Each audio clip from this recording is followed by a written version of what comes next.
I sat in the car for another couple of hours, barely moving, just listening to the Radio 1 sad country song after another. From afar, I watched the police officers come and go, removing evidence from the room and from the cars. The small crowd from the two hotels quickly dispersed as the commotion subsided. Eventually, a couple of tow trucks showed up, and both cars were hauled away in a tow truck. I reflected on the events of the past 2 weeks and thought about how much my life had changed in that short period of time. Finally, after the last police officers had left, I started the car and drove to Gino's. Once inside, I grabbed a beer and collapsed in a booth. About 10 minutes later, Trev came in from work and sat down at the table. He looked at me soberly and finally said, "You're here, not in jail, so it went as planned. But you don't seem happy about it." I recounted everything that happened that night and what I had seen. He shook his head and said nothing. Finally, after a few minutes, I said, "I'm trying to come to terms with the fact that it's really over. On one hand, I'm glad, but on the other hand, I feel so incredibly lost. 2 weeks ago, I knew what I had and where my life was going. Now I don't know anything." Trev just patted my hand and didn't say anything. We finished our beers and got up to leave. Trev asked, "Are you ready for your acting job?" I nodded. "I'm not looking forward to it, but I'm as ready as I'll ever be." Trev smiled sadly and said, "Break a leg." We exchanged keys again and I got in my truck and drove home. I pulled into the driveway and parked behind Donna's car. As I approached the house, I took a deep breath and walked inside. I was greeted on the doorstep by a very excited babysitter. "Mr. Colville, I thought you were Mrs. Colville." "Hi, Christy, isn't Donna here?" I said, feigning surprise. She shook her head. "She left around 7 and said she'd be home at 1 o'clock or 30. It's not like her to be late." "Donna and Josie must have gone somewhere after dinner and forgot the time. Or maybe she's at Josie's house," I suggested. Now it was Christy's turn to look surprised. But it wasn't Josie or Mary who took Mrs. Colville. It was a woman named Connie who came to pick her up." "Are you sure? She told me she was having dinner with Josie tonight." Christy nodded. "I'm sure her name was Connie. She comes in here sometimes after she brings Mrs. Colville home Friday night. And I recognized her car when she pulled up tonight." "I only know one Connie, and I can't believe she could have gone anywhere with her," I said slowly. Christy looked uncomfortable. "I don't know anything about it, but she's been bringing Mrs. Colville home the last few Fridays I've been babysitting." She looked at her watch. "But it's 2 o'clock now and I have to go home." "I'm sorry, Christy. I didn't mean to keep you. I'll call Josie and deal with it. How much do I owe you?" We agreed, and I walked her to the door and thanked her for looking after Sam. Watching her walk down the street, I hoped I sounded convincing. Back in the kitchen, I pulled out my notebook and looked up Josie's number. I knew she'd be pissed if she got a call this late, but I needed to give myself an alibi. After about 6 rings, a very sleepy voice said, "Hello? Josie? This is Ken Colville." "Ken? What time is it?" "It's about 2:30, Josie. I'm sorry to wake you up, but I thought Donna might be there. But she's not home yet." "Ken, I haven't seen Donna since we got home from work." But she said she was going to meet you and Mary for dinner?" "Ken, we haven't gone out to dinner on a Friday night in months." "What? That can't be true." "Well, it is. A couple months ago, she wanted to move our dinner to the beginning of the week. She said she met an old neighborhood friend who wanted to take her out. We haven't been out on Friday nights since." "Damn. Thanks, Josie. Sorry to bother you so late." I hung up the phone and thought for a moment. I picked up the phone book and dialed the city police department. The dispatcher called me and said he was concerned that my wife wasn't coming home. As I expected, he said there was nothing that could be done unless she had been missing for 24 hours, in which case I could file a missing persons report. I mentioned her name several times to be sure he would remember it. After about 15 minutes, I let him convince me to hang up, and, if she was still missing after 24 hours, to call back. For several minutes, I sat in the darkened kitchen holding the phone and thinking. Finally, I decided I'd better get some sleep. I knew that in a few hours all sorts of crap would start flying and I needed to be ready for it. I got dressed and went to Sam's room to check on her. She was sound asleep with a smile on her face. She was probably having pleasant dreams that only the young and truly innocent are capable of. How I envied her. As I looked at my girl, a lump rose in my throat and a burning sensation appeared in my eyes. I realized I didn't want to be alone. I climbed into bed with her, and when she turned to me and opened her eyes sleepily, I said, "It's just Daddy, honey. Go back to sleep." "Daddy," she whispered. She closed her eyes, snuggled against my shoulder, and passed out again. I lay there staring into the darkness until a door closed in my mind. I snapped out of a fitful sleep at the sound of the phone ringing in our bedroom at the end of the hallway. I looked at the clock. It was a little after 8. I sat up, carefully removed Sam from my arm, swung my legs off the bed, and almost ran to the phone.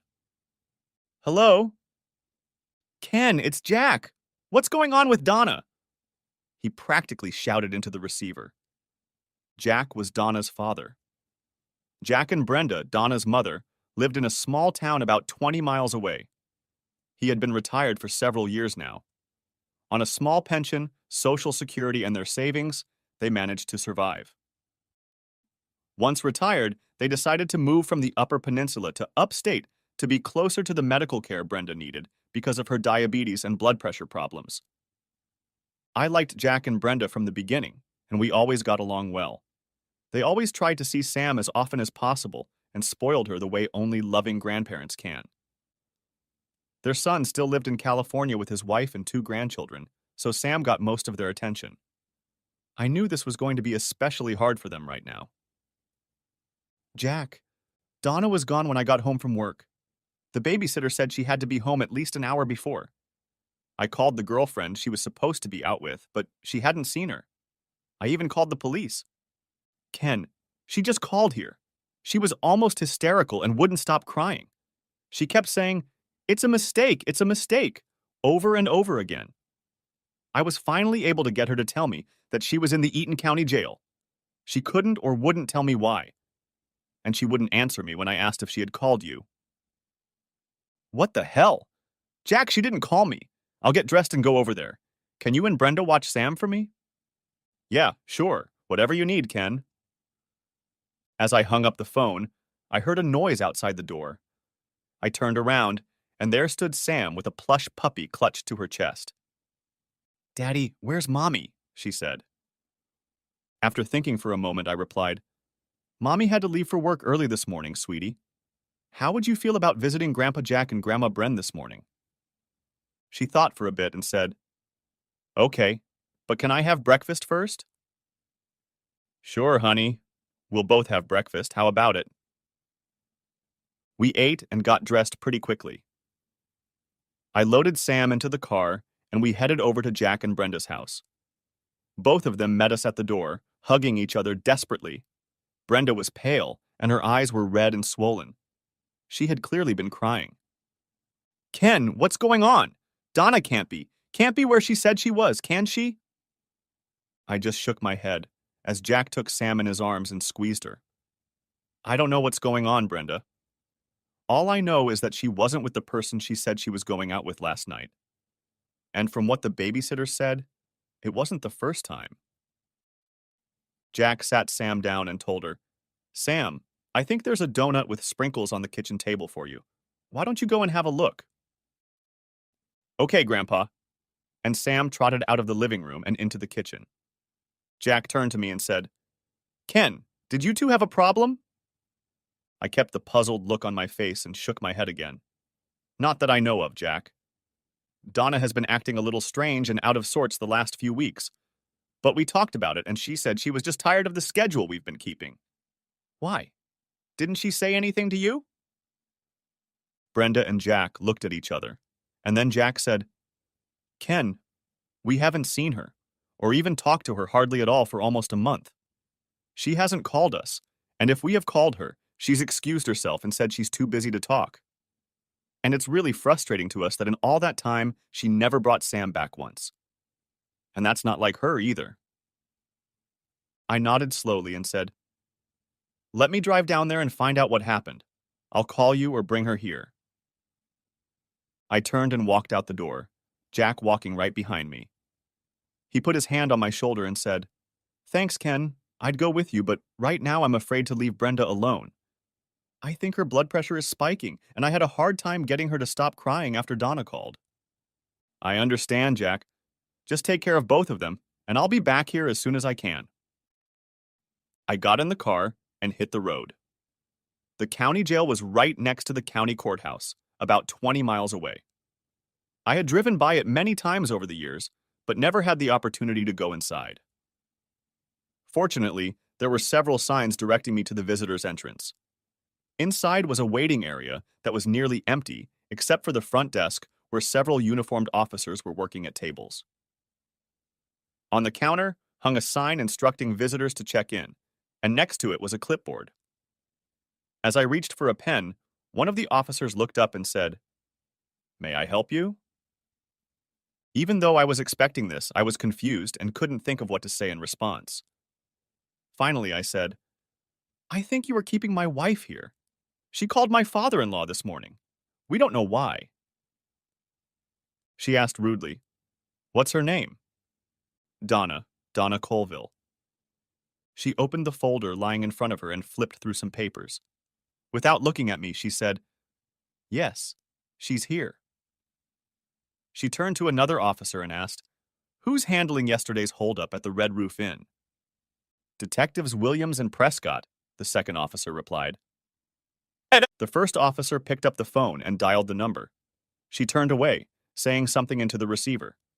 She hung up the phone and turned to me. "Have a seat, Detective Williams is here to pick you up." I sat staring at the floor for about 10 minutes until a man in plain clothes came out of an armored door at the back of the building and looked at me. He looked to be about 40, shorter than me, but stocky. He had a competent look. He approached me and said, "I'm Detective Williams. Are you Donna Colville's husband?" Yes. Is she all right? What's going on? Why is she here?" "Let's go in my office," he said, and pointed down the hallway. I followed him down the hallway and walked through a door labeled Detectives.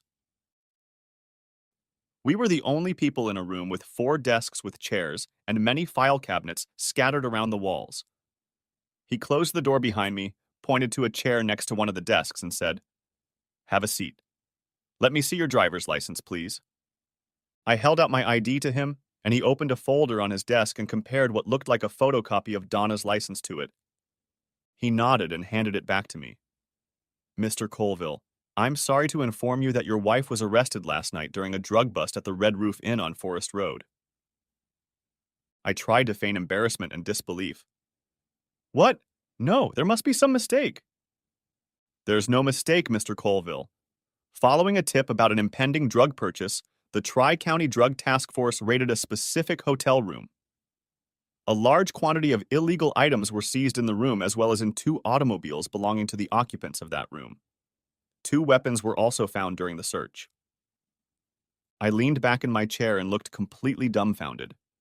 Detective Williams looked at me sympathetically for a while and then said, "I have read the officers' affidavits and can tell you in general terms what they observed and what they will testify to. Would you like to know? I must warn you that what you hear may shock you." I stared at him for a moment and, without saying anything, nodded my head in agreement. "So, upon entering the room, the officer saw 2 males and 2 Caucasian females. Drugs were openly present on them. One of the male suspects resisted arrest and assaulted one of the officers. He was subdued and all 4 were arrested and brought here." When he finished, I bent over in my chair, covered my eyes with my hands, and repeated in a whisper, No. This can't be happening." "Excuse me, Mr. Colville, but I need to ask you some questions." I looked at him over my fingertips. To my surprise, there were actually tears in my eyes, and it wasn't an act. Hearing his words brought back the emotional shock and disorientation I'd experienced when I first learned of Donna's betrayal. "Mr. Colville, you can't be forced to testify against your wife, but perhaps you would like to add something to what we know?" I shook my head from side to side. I don't understand it. I just don't understand it. We have a 4-year-old daughter. How? How could she do this? How could she? I said, as tears ran down my face. You didn't know your wife was involved with drugs or had a drug problem. I looked up at him and shook my head. We never had a problem with them. The only time we experimented with marijuana was over 4 years ago. And that's when she said she didn't like it. We haven't tried it again. I hesitated for a few seconds. But wait, I remember something. One night, about 6 or 7 months ago, I came home from work and my wife was visiting that evening. She was in the bathroom, and she was nauseous and vomiting. She was out with an old neighbor of ours named Connie. She admitted that she smoked a joint with her that night. We had a big fight about it, and she said she'd never go out with her again. I saw the detective's eyes go wide when I mentioned Connie's name. Take that, bitch, I thought. The detective hesitated for a moment and finally said, Mr. Colville, your wife is going to need a lawyer. The court hearing will be Monday morning from 10 to 11. If she does not have an attorney, one will be appointed to represent her. Bail will be set at arraignment. I pulled out a handkerchief and wiped my eyes. I nodded. Can I get a copy of the arrest report and what she is charged with? He nodded. Yes, I'll make you a copy. Can you tell me who she was arrested with? I can't officially, but I should warn you that a reporter was present at the scene of the arrest, and it may appear in the paper in the next day or two. He may even have the names of those involved, though they can't be released until charges are filed. He took the folder and left the room. A couple minutes later, he returned and handed me some copies. I started reading the form until I got to the list of charges and stopped. I looked at him with a shocked expression on my face. Is this right? Can it be right? He nodded soberly. As far as we know, some charges can be dropped or added at the time of arraignment or during pretrial proceedings. That will depend on the prosecutor who prosecutes the case. I went over the charges one more time. Felony drug possession with intent to deliver, possession of drug paraphernalia, and solicitation. I took a deep breath. Incitement? You mean prostitution, don't you? What the hell, Dammer? Dammer! Angrily, I said. I stood up and headed for the door. I stopped and looked at him. Are we done? I need to get out of here. He looked at me soberly. You want to see her? Visiting hours start at 11. I pounced on him. No, I don't want to see her. Not after what she did to me, and not after what she did to our daughter. He nodded understandingly. The arraignment will take place in Judge Brown's court. Afterward, my partner and I may want to ask you some questions. In the meantime, try to stay calm, okay? I turned and walked out the door. As I drove back to my in-laws' house, I felt uneasy about telling them about this and how they would react. I walked in the door and saw Samantha, Jack, and Brenda sitting on the couch watching TV. Sam saw me and said, Hi, Daddy. We're watching cartoons. I can see that, sweetie. I need to talk to Grandpa for a minute, and then we should go home, okay? Sam just nodded and went back to whatever she was watching. I showed Jack my head toward the kitchen. He stood up and followed me. What is it, Ken? Where's Donna?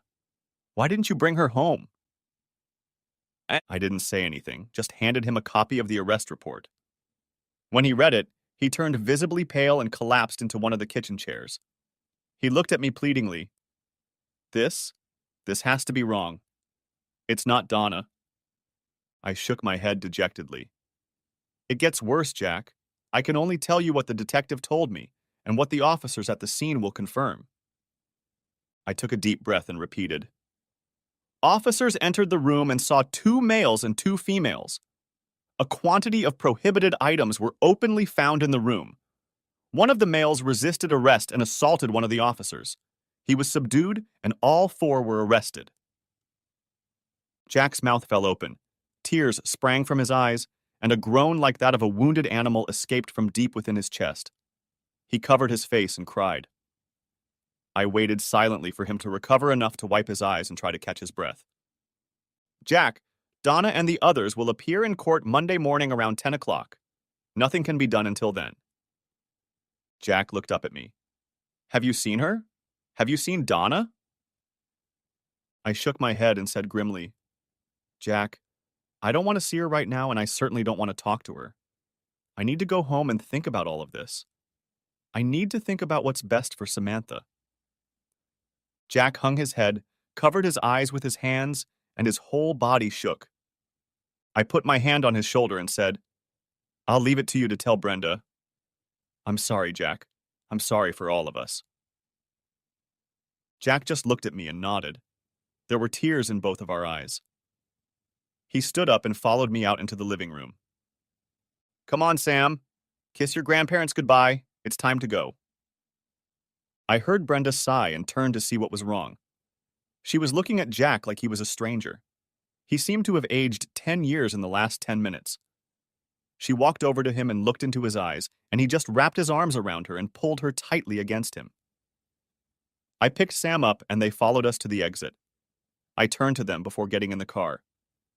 I'll call you if I hear anything. Jack only nodded and grabbed Brenda's hand. As we were pulling away, Sam looked out the window and asked, Dad, why are Grandpa Jack and Grandma Bren sad? I thought about that question for a minute and wondered if it was time to start getting her ready. Well, honey, we just found out that Mommy isn't feeling well. So she's going to stay for a few days in some place that will make her feel better. That's why they're sad. Sam sat in her car seat in the back seat, and I watched in the rearview mirror as she was starting to get the hang of it. But Daddy, I don't want Mommy to leave. I want to see her, she said with tears in her eyes. You will, honey, as soon as she gets better. But we have to be patient. Do you know what that means? Sam began to cry quietly and repeated, But I want my Mommy. I want my Daddy. Please? I bit my lip and desperately thought of ways to distract her. Sam, do you want to go to the lake to Grandpa and Grandma Colville's? We can stay the night? Sam stopped crying for a moment and thought for a moment. Still snorting, she asked, Can I go swimming? Sam, it's probably too cold for swimming, but you can swim in the lake if you want. It wasn't the middle of May yet, and the lake was probably too cold for her. Can I ride the tunnel? I'm sure Grandpa will ride you on the pontoon if you want to, I assured her. Excited, she said, Okay, let's go to Grandma and Grandpa's. When we got home, I told Sam to get clothes and toys to take with her, and I helped her pack. While she was doing that, I sat down at the phone and called up north. When Dad answered, I asked him if he and Mom wanted some company since I wasn't working today, and I thought we could drive up there.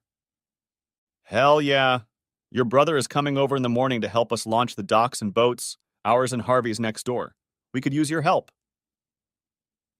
I assured him we'd be there in a couple hours and hung up. I packed my overnight bag, then helped Sam pack it. I smiled as she optimistically included a swimsuit in the bag. Just in case, Daddy, she said cheerfully. Sam was fast asleep in her car seat as we began the 130-mile trip. In the silence, I had plenty of time to think and prepare to break the news to Mom and Dad. They had always been close to Donna, ever since the three of us returned from Germany. And since my parents had never had daughters, they cared for Donna and my brother's wife, Sandra, almost as much as they cared for their grandchildren. They probably took the news as hard as her own parents did. It was the middle of the afternoon when we pulled up to the house. Dad was fiddling in the garage, and Mom was raking the inevitable pine needles from the trees surrounding the house. They both came over and greeted us as Sam jumped out of the car screaming, Grandma! Grandma! Daddy! They both hugged and kissed her until she finally couldn't stand it anymore and tore down the side of the house toward the lake and beach. They both turned to me, and Mom asked accusingly, Where's Donna? I grabbed my suitcases and said grimly, Let's go inside and I'll tell you all about it. We sat on the front porch, from where we could watch Sam throw rocks into the water and poke them in the sand. I told them everything that had happened since the evening, about going home to babysit, about Jack's call in the morning, about going to the jail and listening to the detective. Mom and Dad were shocked. and if I wasn't their son, I think Dad would have called me an outright liar. Finally, I pulled the arrest report out of my bag and showed it to them. Mom read it with tears in her eyes. Ken, this can't be true. You don't believe it, do you? Donna would never do that. Daddy said, It's not like Donna. Are they sure that's what happened? I nodded. The detective seemed sure, and he even said there was a reporter present during the arrest. Oh my God, I'm so sorry. How could she do that?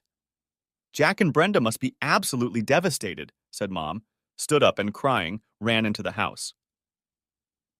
We sat in silence for about 10 minutes until Mom came back into the room, wiping her eyes with a tissue. She suggested that Sam go up and help her with dinner, and Dad and I go for a walk. She knew that I always talked to Dad when I had a problem or needed to make a decision. I knew he would tell her everything later, but that's what we always did.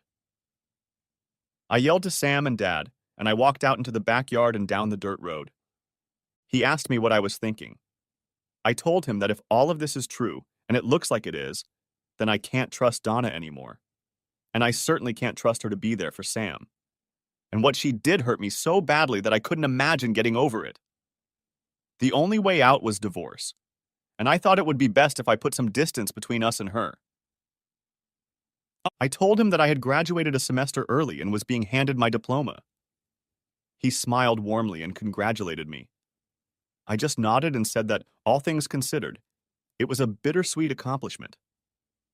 Anyway, I sent out over 100 resumes and applications all over the state. It was likely that I would be able to find a job away from our hometown. I figured the farther away the better. We talked about other things for a while. Their house in Florida, the possibility of an addition to the house here on the lake, my brother and his family. Finally, he told me that he and my mom had decided to give up their apartment in the city. It was too expensive, and they really couldn't afford to keep the house on the lake, the apartment in the city, and the two-family house in a retirement park in Florida. I nodded when he said that. My brother and I often wondered why they even bothered trying. Finally, our walk ended at the house. But before we entered the house, Dad stopped and said, Whatever you decide to do with Donna, make sure you do it for the right reasons. I know you loved her. Maybe you still do. You know we don't believe in divorce only as a last resort, but your mom and I will support you. Is there anything we can do to help you and Samantha? When he said that, I started to gasp again. Thank you, Dad. Could you and Mom keep Sam for me this week? I have a lot to take care of with all of this, and I have to keep working until I find another job. Sure, son, I'll talk to your mom. I'm sure she'll be as happy to have Sam around as I am. We spent the rest of the evening eating dinner, visiting and playing games with Sam. We avoided talking about Donna, and by the time Sam went to bed, I was exhausted. I hadn't gotten much sleep the night before, and I was emotionally exhausted. I headed to bed, having warned Dad that we had to start work at 9 the next morning. At 8, I was already up and eating breakfast when Harvey stopped by to see me. Harvey was in his 70s and had owned the cottage next door for over 30 years. His wife had passed away a couple years before that. He now divided his time between the cottage and the homes of his 3 married children. Only one of his children, his oldest son, still lived in Michigan, and he himself had 2 college-age children. Until a couple years ago, the 2 grandchildren, a girl and a boy, could be seen here almost every weekend. They were out with friends, swimming, water skiing, and just having a great time. I called them kids, but really they were only 5 or 6 years younger than Donna and me. But as both of them got more and more involved with their college studies, they pretty much stopped coming to the lake. Harvey was a friendly old geezer. He and his wife had been close to Mom and Dad for years. He sat down with a cup of coffee, and we chatted for a while. Dad and Mom bragged about me getting my engineering degree from Michigan State University. He congratulated me and then informed me that his granddaughter Casey was graduating from Grand Valley next week. Can you believe it? She's getting a degree in kinesiology. I can hardly pronounce that word, much less write it. He laughed. Yeah, she wants to spend some time here this summer while she looks for a job. She hasn't been here much the last couple years and she misses the lake. She's afraid that when she starts working, she won't have that opportunity for a long time. About this time, my brother John showed up with his daughter Elaine, who was a year older than Sam. Sandra stayed home with the younger one as John was only coming for the day. Elaine happily went to Sam's room to get her up. Dad, John, Harvey, and I set to work. Once the four of us got to work, the job went pretty quickly. By lunchtime, we had the docks built. After a short break, we borrowed a pontoon trailer from a neighbor down the road and launched both pontoons, Dad's and Harvey's. Finally, we put Harvey's speedboat and Dad's fishing boat in. Sam and Elaine couldn't wait to get on the pontoon. At the end of the day, we loaded everyone onto the pontoon and took a short walk around our part of the lake. I was pleasantly exhausted, but I managed to put Donna out of my mind for most of the day. At one point, I did have to explain to John what was going on.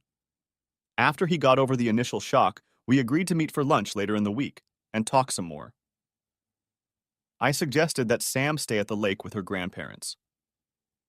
At first, she was worried that she would miss preschool, but I assured her that I would call the school and they wouldn't mind if she missed a week.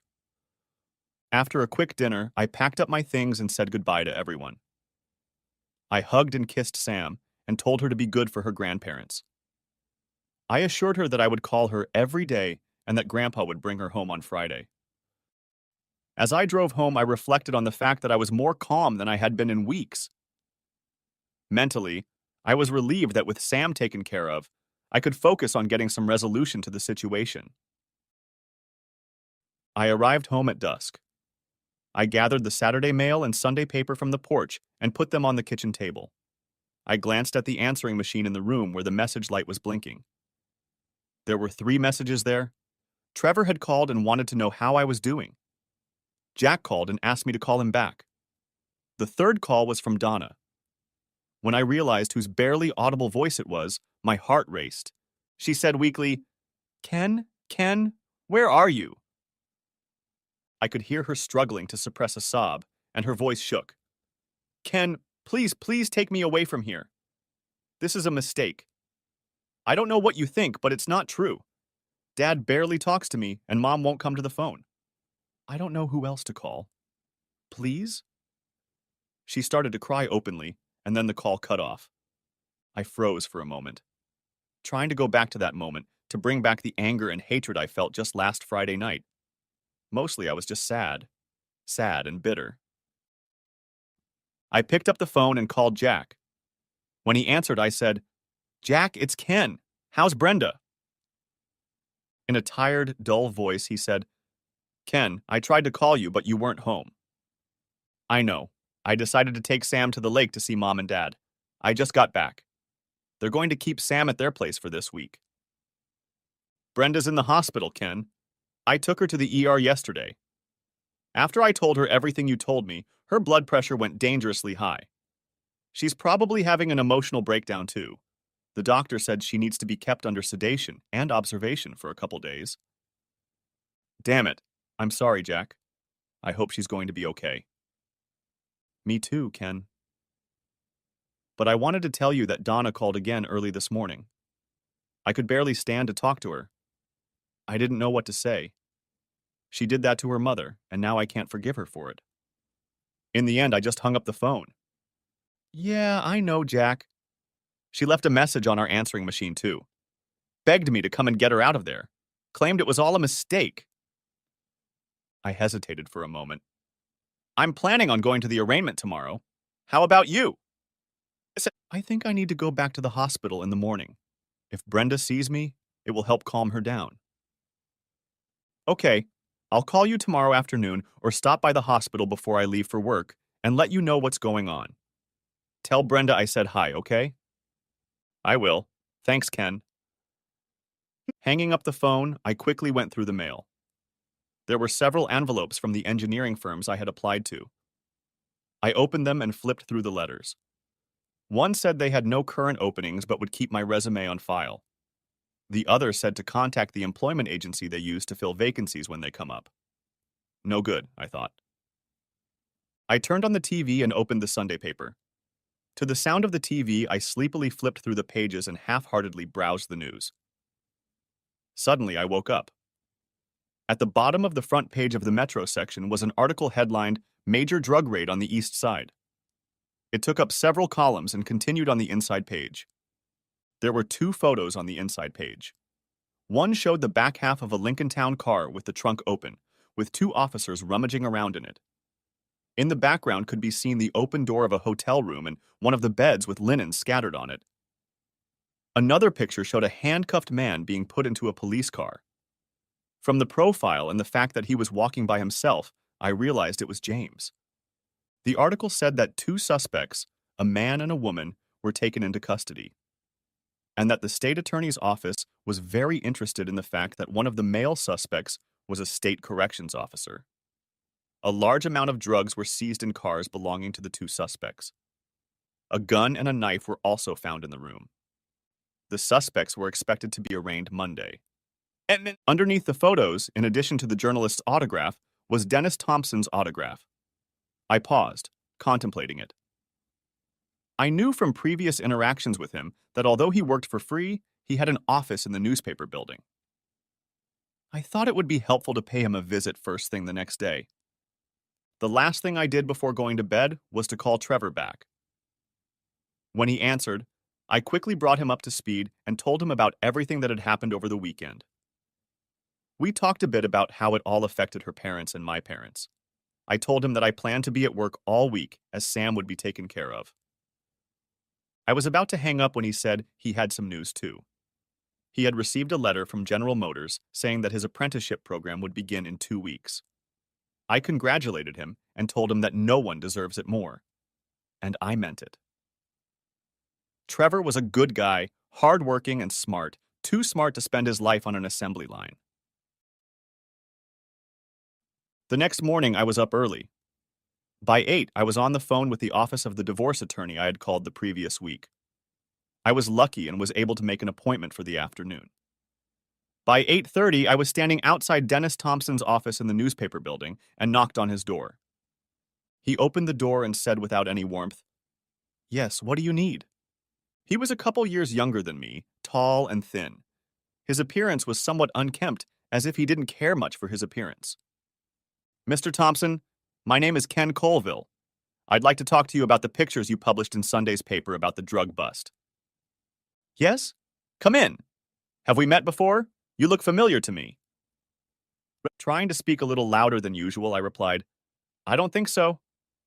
"Okay, so what are you interested in?" "My wife is Donna Colville.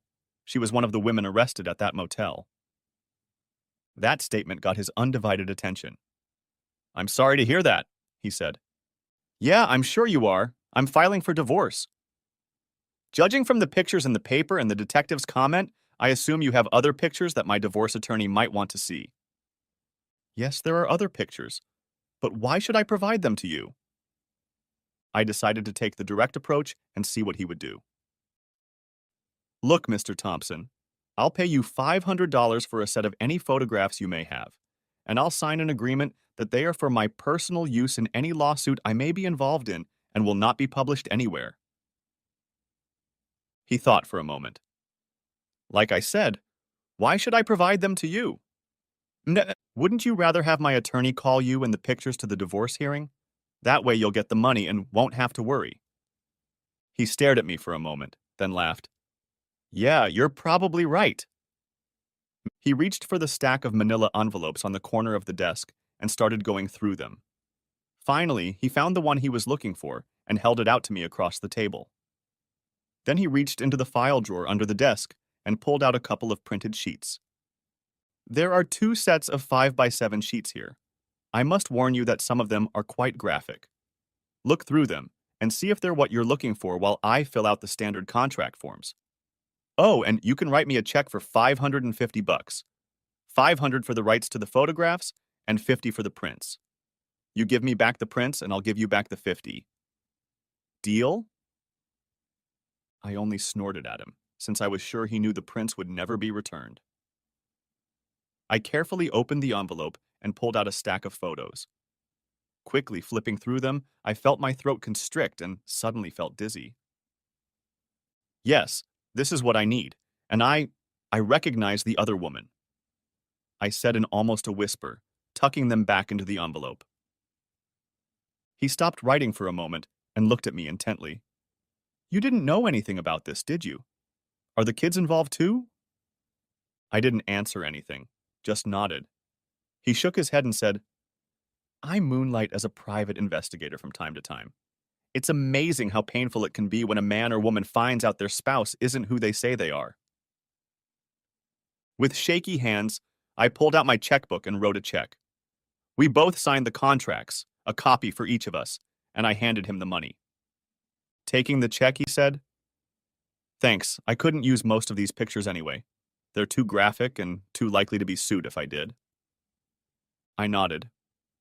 I can offer you a few more cases. Another woman has 2 ex-husbands who would also like custody of their children. I'll let them know about it, and I bet they'd be willing to pay you for copies. As I was about to leave, he stood up and held out his hand and one of his business cards to me. I wish you luck with your divorce. With these pictures, there should be no custody issues. Without another word, I turned and walked out. I arrived at the courthouse well before 10. I wandered around until I found Judge Brown's courtroom. About a dozen people were already waiting there, and I found a seat in the back of the hall. The benches were gradually filling up with relatives and friends of the defendants, lawyers, and a few police officers.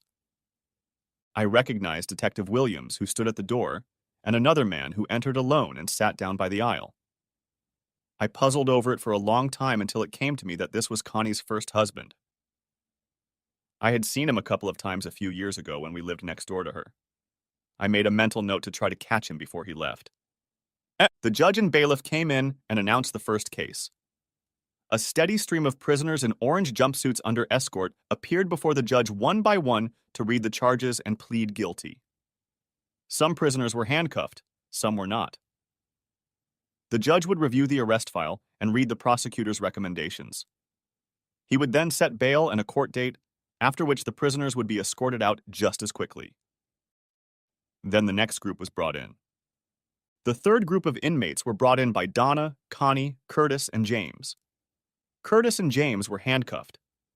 Curtis was walking, limping, with a bandage on his nose. He looked angry and belligerent. James stared at the floor most of the time, sullen and depressed. Donna and Connie looked just awful. Hair unkept, no makeup, eyes red and puffy, and obvious wrinkles on their faces from exertion. They were both looking around, as if hoping to find someone they knew. I tried to stay behind the one ahead of me so she wouldn't notice me. I saw her shoulders slump as she decided she was alone. Curtis was called in first. The charge that was read out had all the drug-related counts, as well as resisting arrest and assaulting a police officer. The lawyer standing next to him pleaded not guilty, and the judge set bail at $100,000 and set a date for next month. James was called in next, and the charges were read to him, including all the drug charges and another charge I didn't quite make out. A man stood up and introduced himself as the district attorney. He and the attorney representing James approached the bench. After a few words with the judge, both attorneys stepped back. The defense attorney pleaded not guilty. The judge set bail at $200,000 and said a trial date would be set later. I gathered from the resulting murmur of conversation that the bail amount must have been something unusual. Connie was called in next. The usual drug charges were read to her and an incitement charge was added. Connie pleaded not guilty and bail was set at $25,000. Donna was called in next, and when she stood up to plead guilty, tears streamed down her face and her attorney had to hold her hand to keep her upright. So badly was she shaking. The same charges were read again, including solicitation. The lawyer found her not guilty and her bail was set at $25,000, the same as Connie's. The 4 of them were led away and Donna never looked up again. I stood up and headed down the aisle as the next group was led into the hall. I remembered that Connie's ex-husband's name was Mark. I called out to him as he walked out the door. He stopped and turned around. You probably don't remember me. I'm Ken Colville, Donna's husband, I said. Yeah, I think I remember. It's a hell of a thing, isn't it? He said. I just shook my head in agreement. I have an appointment with a divorce lawyer this afternoon, but I wanted to catch you. I remember a while back you tried to get custody of your son, right? Yes, but never got anywhere in court. But I think this will help. He smiled humorlessly. I think so. Here's the business card of the photographer who took the bust pictures. They'll make your custody dispute a win-win. It'll cost you a few bucks, but it'll be worth it. You might want to let Connie's other ex know about it too. The pictures are that bad, aren't they? Or maybe I should say good. Yes, I'll let him know. Thanks. As I turned to leave, Detective Williams touched my arm. Mr. Colville? I stopped and looked at him. Oh, hi. How are you? Brenda! Do you have a few minutes to talk to me and my partner? He was polite, but I got the impression that the request was rather directive. Internally, I sighed and thought I could get this over with. I said, sure. Let's go to one of the interrogation rooms. I just nodded and followed him into the sheriff's building. He introduced me to his partner, and we sat down at a table that had a stack of folders on it. He opened one of them and then said, I have a couple questions I need to ask you to help our investigation. You have the right to have an attorney present if you wish. Well, I don't have one yet, but I'm meeting with a divorce attorney this afternoon. Is there some reason I need one? You're filing for divorce? Hell yes. I met with the photographer this morning. He showed me the rest of the pictures. He even sold me a set. Can you live with that? I said bitterly. He looked at me sympathetically but ignored my question. Tell you what, if you feel uncomfortable asking questions, tell me and we'll stop until you can get a lawyer. Is that okay with you? Yes, of course. I tried not to worry. I'd been preparing for this, knowing that at some point someone would want me to tell them what I knew. Do you know Connie Wilkerson? Yes, we were neighbors for a while. I haven't seen her since we moved out of that townhouse complex a couple years ago. Did you know your wife was seeing her regularly? No, I told you on Saturday that I knew she was seeing her that one time. She told me she wouldn't see her again. It's obvious now that she lied to me. I take it you weren't friends with Connie? I snorted. You're right, she's a bitch and a slut. But apparently my wife is too, so they're in good company. I then proceeded to tell him the story of our friends John and Tracy and her involvement in the destruction of their marriage. How he caught her in bed with another man after he moved in with her. I also told him how she had neglected her children and used them against her ex-husbands. He nodded and then asked, Have you ever heard of Curtis Halleck or James Martin? Until this morning's court hearing, no. But as it turns out, I have a couple good pictures of them, said I ironically. Donna never mentioned them? No, what was she going to say? Thought you might be interested to know that I was having fun with a man named Curtis Halleck? I replied sarcastically. He ignored my comment and asked, Are you familiar with a nightclub called the Black and Tan? Of course, everyone in this part of the state knows the Black and Tan. Is that where they hooked up? He shrugged. We think so. We have a witness who testified that they've been there several times in the last month. I just shook my head in bewilderment. I know I asked you on Saturday, but I have to ask you again. Were you aware of your wife's involvement with drugs? No, sir, not the slightest idea. I guess that makes me kind of stupid, doesn't it? We had a pretty hectic schedule last semester. I was attending MSU almost full-time to get my degree and working nights 6 days a week at an assembly plant. Donna was working 30 hours a week at the hospital and caring for our 4-year-old. After the holidays, we only spent time together on Saturdays and Sundays. No change in behavior or attendance problems at work? I haven't heard anything about her work, but I've noticed that she's been out of sorts the last couple months, and her parents have noted it too. Now I know why. But when I asked her about it, she said that the schedule we keep stresses her out, but she can handle it. Okay, I think that's all the questions for today. Here's my business card in case you remember anything. And thank you for your cooperation. Can I ask you a question about bail? Someone will have to bail her out. How does that work? He handed me a list of bail bondsmen in the area and explained that bail could be posted for 10% of the bail amount in cash. Once the bail was posted at the jail, she would be released in about an hour.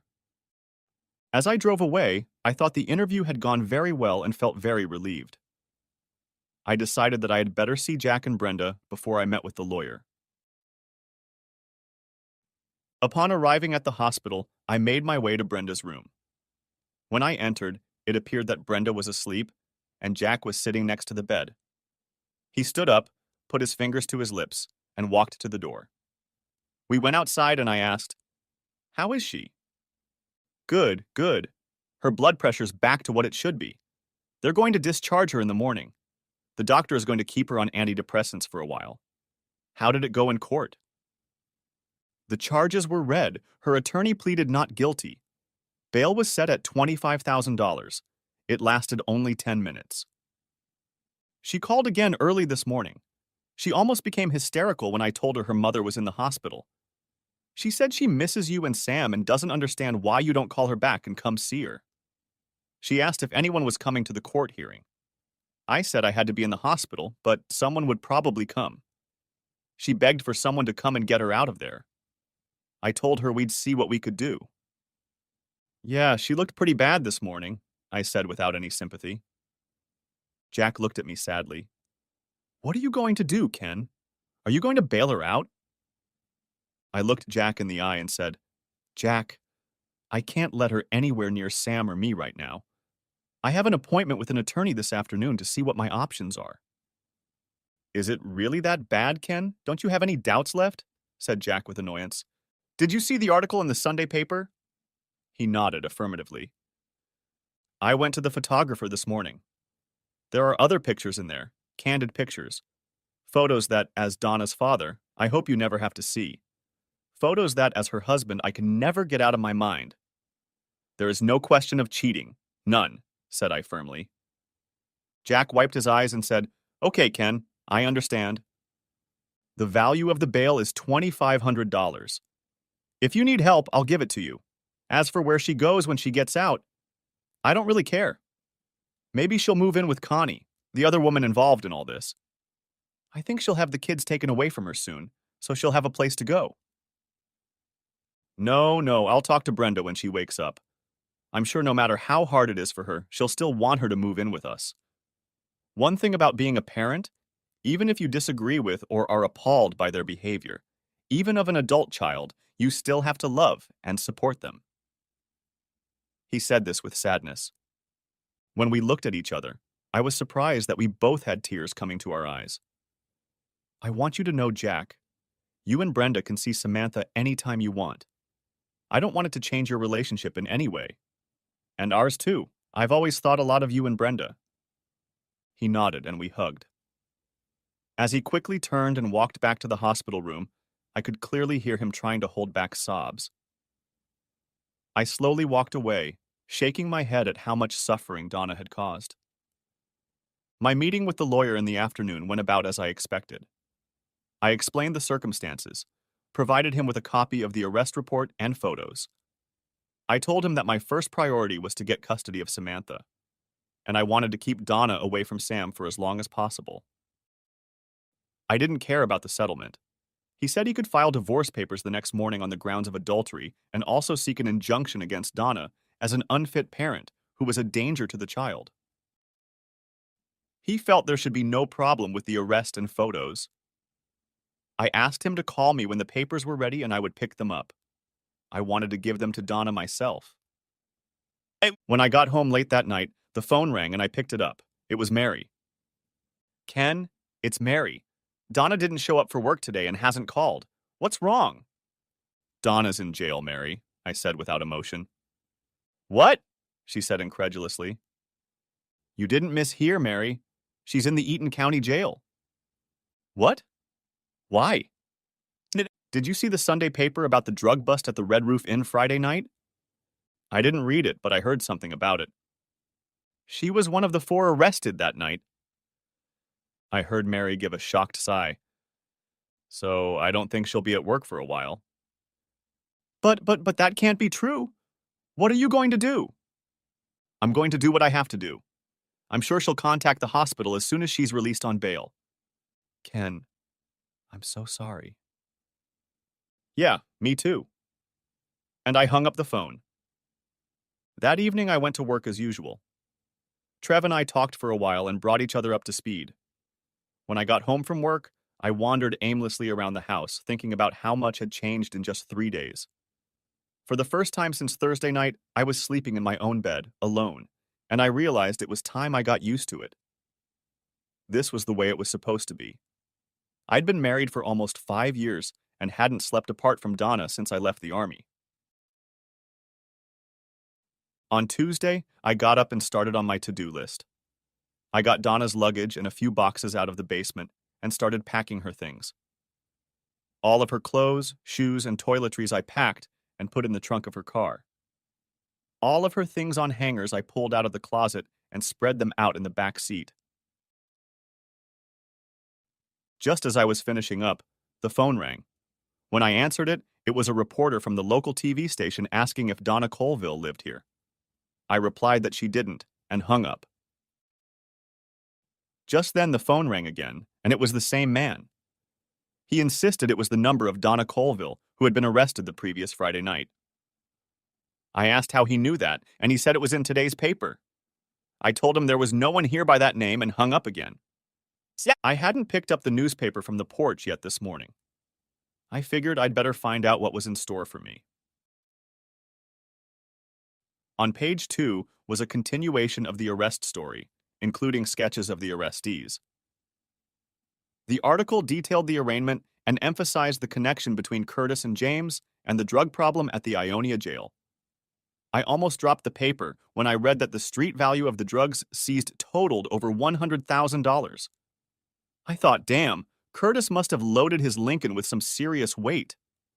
I decided to put changing my phone number on my list of things to do today. On the advice of my lawyer, I grabbed my checkbook and savings books and headed to our bank branch. I opened a separate individual checking account for myself and transferred half of the money from our joint accounts into it. I then withdrew my name from the joint accounts. On the way home, I stopped by the post office and applied to change Donna's address to her parents' address. I also stopped by the phone company office and filled out an application for a new phone number in my name only. When I got home, the phone was already ringing, and the answering machine message queue was full. I quickly went through them. Most of them were from reporters, except for 3. One was from the hospital, asking me to call back to check on Donna's condition, and the second was from Jack, who informed me that Brenda had been released from the hospital and that they were already home. The last was from an attorney who said he was representing Donna and wanted to talk to me about her case. I called Jack and asked if everything was okay. When he assured me that everything was fine, I told him I wanted to drive Donna's car with her belongings and hoped he could give me a ride home. Unfortunately, he agreed, and that would give us a chance to talk. I told him I would be there soon. I made a few more calls, canceling joint credit cards and making a couple new ones in my name only. I called the landlord, talked to him about getting Donna off the lease, and made an appointment for later in the week. By the time I got to my in-laws' house, it was the middle of the afternoon. The 3 of us hugged. Brenda put her head on my chest and cried. I patted her shoulder and told her I felt the same way. Jack and I unloaded Donna's things and stacked them in the spare room.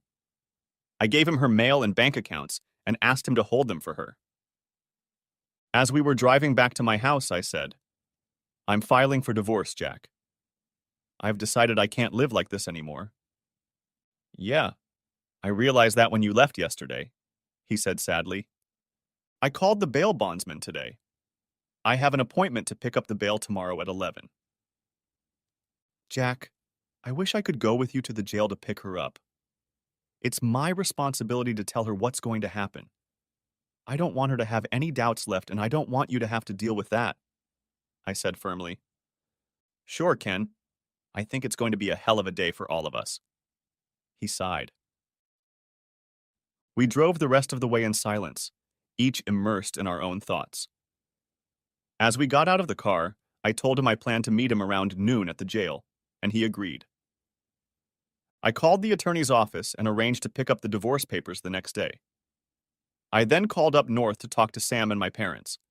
I brought my father up to speed and asked how Sam was doing. He said she was having a great time, but when it came time to go to bed, she missed me and my mom. "Well then, put her on the phone. I miss her too." "Daddy?" Is that you? Hi, Sam. Are you having fun? Uh-huh. Grandma and Daddy and Grandma and Mommy took me to ride the tunnel again. That's great, kiddo. Daddy, is Mommy there? Can I talk to her? Mommy's not here, Sam, but she's feeling better. I miss Mommy. Can you get her to call me on the phone so I can tell her about the tunnel ride and everything? Sure, Sam, I said, my heart breaking. We talked for a few more minutes, after which she decided she needed to go back to the dock to see what Grandpa was doing. As I hung up the phone, I shuddered to think of what would happen when she realized she wouldn't see her mother for a long time. Going to work, I encountered another unpleasantness. The story in the newspaper had gotten a lot of publicity, and I was bombarded with questions from friends and coworkers. When it was finally lunchtime, I told Trev I couldn't take it anymore. He nodded and said, "Let's go to the foreman." I explained the situation, and the foreman said it was okay to take the rest of the shift off. I thanked him, and Trev walked me to the gate. You know, Trev, there's one thing I don't understand. The paper said the street value of the drugs they found was over 100 grand. Where did that come from? He laughed. You know, sometimes the strangest things happen. From what I heard on the street, apparently they were really doing drugs that night. Looking around, I asked, "Are there any rumors about what really happened that night?" No, neither James nor Curtis are out on bail yet. But I've heard that Curtis thinks his soon-to-be ex-wife may have had something to do with it. I left him at the gate and told him I'd probably see him tomorrow. As I sat at home and stupidly watched TV, my thoughts continued to run in circles. I knew that the next day I would have to see Donna, probably for the last time. The woman I loved more than anyone in the world. The person I thought I would spend the rest of my life with. Now I hated her for ruining that future and leaving all of our lives in ruins. I couldn't forgive her for the pain she had caused our daughter. Pain to the point that her life may never be the same. And when I thought about Samantha, doubt crept into my head. Had I done the right thing? Could I have stepped back from the brink and tried to hold the situation together for Sam's sake? Would years of suffering have been better for me than the pain we both had to endure now? Eventually, I got up, found a couple sleeping pills, swallowed them, and went to bed. The next morning, I went to the lawyer's office to pick up the papers. He talked to me for a few minutes to explain some of the details. He said that when the judge saw the pictures, he wouldn't hesitate to sign the restraining order. But he wanted to warn me that I couldn't keep Donna away from our daughter forever. At some point, unless she goes completely broke and burns out, the court will eventually allow her presence in her life. I nodded and said I would accept that when the time came. I thanked him and he said he would contact me as soon as he knew the court date. I pulled up to the jail just before noon. Jack and Brenda were already sitting in the waiting room waiting for me. Jack presented his bond to one of the officers who looked it over and said it would take about an hour to process. He said that Donna would be brought to interview room C if we wanted to wait for her there. Jack, Brenda, I'd like to talk to Donna alone. When I'm done, you can take her home. Is that okay with you? Jack and Brenda looked at each other sadly. Sure, Ken.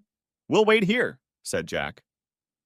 The officer led me through the security doors, down the hallway, and into the interrogation room. We'll bring her downstairs once she's changed, he said. I just nodded and put my papers on the table. I paced around the room thinking about what I should say to her. I was startled by the sudden opening of the door. I turned around and Donna and I were standing there looking at each other. Donna looked just awful. Her hair was gathered in a ponytail. No makeup. She looked haggard. She was wearing some slutty clothes I'd never seen before. Clothes she must have had with her the night she was arrested. A tight, low-cut blouse, a miniskirt, and high-heeled shoes. When she realized who was in the room, she screamed, Ken, you've come! Oh God, please take me home! Staggering, she walked over to me, threw herself into my arms, and began sobbing uncontrollably. I stood there, unmoving, preparing myself for what I had to do. I lowered her arms from my neck and said, Hold on, Donna. Sit down. We need to talk. She looked up at me through her tears, blinking and perplexed as I pushed her into a chair and sat across from her. But Ken, can't we just go home? She pleaded, grabbing my hands. Donna, don't you have something to tell me about why you're here? Said I nonchalantly. Ken, please. I don't know how the drugs ended up in my purse or in my car. You have to believe me. She cried. Maybe I do, Donna. But don't you have anything to say about who you were with and what you were doing in that motel room? I said slowly. Donna turned even paler, pulled her hands out of mine, wrapped her arms around herself, and trembled. Ken, I don't know what they told you, but it's not true. It's all a mistake. Please, it was just a mistake. She whispered. Donna, don't lie to me. I know about Connie and James and Curtis, and I know about Black and Tan, I said quietly. Donna began to shake and cry. Please, Ken, just take me home. It's a lie. It's all a lie. Really, Donna? Really? I reached into the manila envelope I had with me, pulled out 4 5x7 photos from the dozen I had bought, and placed them in front of her, one by one. The photographs were arranged in the order in which they were taken. The first one was taken above the heads of the officers breaking down the door. The last picture showed Curtis lying face down on the ground with 2 officers holding him down and handcuffing him. James appeared to be unmoving and standing with his hands in the air. Connie and Donna stood with their backs against the far wall, holding their hands in front of their faces. Donna looked at the pictures, then at me and turned away. Oh my God, get them away, get them away! She screamed hysterically and cried. At that moment, the door opened and an officer peeked into the room. Are you all right? Yes, officer. I'm almost done, said I grimly. He gave Donna a hard look, then closed the door. While I waited patiently for Donna's crying to subside into violent, shuddering sobs, I gathered up the pictures and put them away. Finally, she turned to me again with tears streaming down her face and a lost, hunted look. After seeing the pictures again, I had no sympathy for her. Please, please, I want to go home, I want to go home, she pleaded. Yes, Donna, you're going home, but not to my house. You don't live there anymore. Your mom and dad are here, and they'll take you to their house. My biggest regret is that they'll have to see the whore you've turned into. She looked at me shocked. I reached into the envelope and pulled out some papers. I placed the first packet in front of her. This is a petition for divorce on the grounds of adultery. Appropriate, don't you think? I placed the second packet of papers in front of her. And this is a restraining order requiring you to stay away from me, our home, and Samantha. I'm told the judge couldn't sign it fast enough when he saw your artistic photo shoot, I said bitterly. Donna looked at me in utter bewilderment. She tried to say something, but it came out completely unintelligible. I got up to leave before she finally spoke. She desperately reached out to stop me. Oh my God, Ken, I love you, I really do. Please don't do this. Please don't take Samantha away from me. She sobbed. I angrily shook off her hands. Damn you, Donna! It's always all about you, isn't it? I took a deep breath. What about me, Donna? I loved you with everything I had. Didn't that mean anything to you? What about Sam? Didn't her love mean nothing to you? You broke both our hearts. And now I have to explain to a precious 4-year-old girl who loves you with all her heart and soul why she can't see her mommy. When I finished speaking, tears were streaming down my cheeks. And you know what, Donna? The only thing I would want to know is why? Why did you do that? But seeing you like this, I don't think you can tell me why, can you? Donna sank down in her chair, folded her hands in front of her face, and sobbed. I just stood there the longest. Tears dripped uncontrollably onto my shirt. Finally, I said brokenly, You know what the saddest thing is? The saddest part is that the house in the country that we were going to build together, and the little brother we were going to give Samantha. I paused, and Donna just stared at me with empty eyes, stunned. That's never going to happen, I said quietly. I turned and walked out the door and down the hall. Jack and Brenda were standing at the end of the hallway waiting. When they saw my face and heard Donna's heartbreaking sobs behind me, tears came to their eyes and ran down their faces. We hugged in silence, and I turned and walked out the door to pick up the pieces of our shattered lives. Next part? I sat on the edge of the hospital bed, holding my newborn son in my arms. I stared in wonder at his dark hair, wrinkled face, and the tiny fists he clutched next to his tightly closed eyes. I looked in awe at my exhausted wife holding the same bundle in her arms. Even as tired as she was, she looked at me with pride and love. Samantha sat as close as she could on the other side of her and smiled from ear to ear. Smiling so hard I thought her face was about to crack. "Sam, have you ever seen anything so beautiful in your life?" I asked in surprise. Sam giggled and replied, "Oh, Daddy, Mommy, my wish came true. Twice." As I sat and admired my amazing family, my thoughts returned to how different my future seemed just 18 months ago. I walked out of the county jail that May Day, mentally and emotionally exhausted, but determined to start my life over. That week, the responses to my job applications turned into a flood. Out of that flood, perhaps a dozen invited me to call back and schedule an interview. I started scheduling appointments as quickly as I could. Out of that handful, I received 3 job offers. The one I enjoyed the most was a job with the County Road Commission in the Traverse City area. The man I interviewed with, Don Fineout, was a Vietnam veteran and former combat engineer. We had a lot in common, and I thought we would really get along. The money wasn't as good as other offers, but it was 150 miles from home and only 30 miles from Dad and Mom's house on the lake. After the interview and on the way back home, I stopped to talk to Mom and Dad and spend the night. Sam was still staying with them. It was better that way, given my traveling around looking for work and the fact that I was still working nights at the auto plant. As always, the first thing Sam did when she jumped into my arms was ask about her mom and when she would be able to see her again. "Hopefully soon, Sam. Mom is starting to feel better, and as soon as the doctor says she's okay, she'll come see you. I promise," said I guiltily. "I miss her, Daddy. Tell her for me, please," she said with tears in her eyes. "Of course, honey," said I, hugging her tightly. "And Grandma helped me make a get well card for her." "Will you give it to her too?" said Sam as Mom looked at me sadly over her head. "Of course I will, Samantha. Now tell me about everything you did at the lake," said I, trying to distract her. She proceeded to tell me about going fishing with her grandfather and Harvey next door, helping her grandmother get the house ready for guests over Memorial Day weekend, and taking a speedboat ride with Harvey and Harvey's granddaughter, Casey. She talked about Harvey's granddaughter like she was her new best friend. Mom laughed and said that she had become very good friends.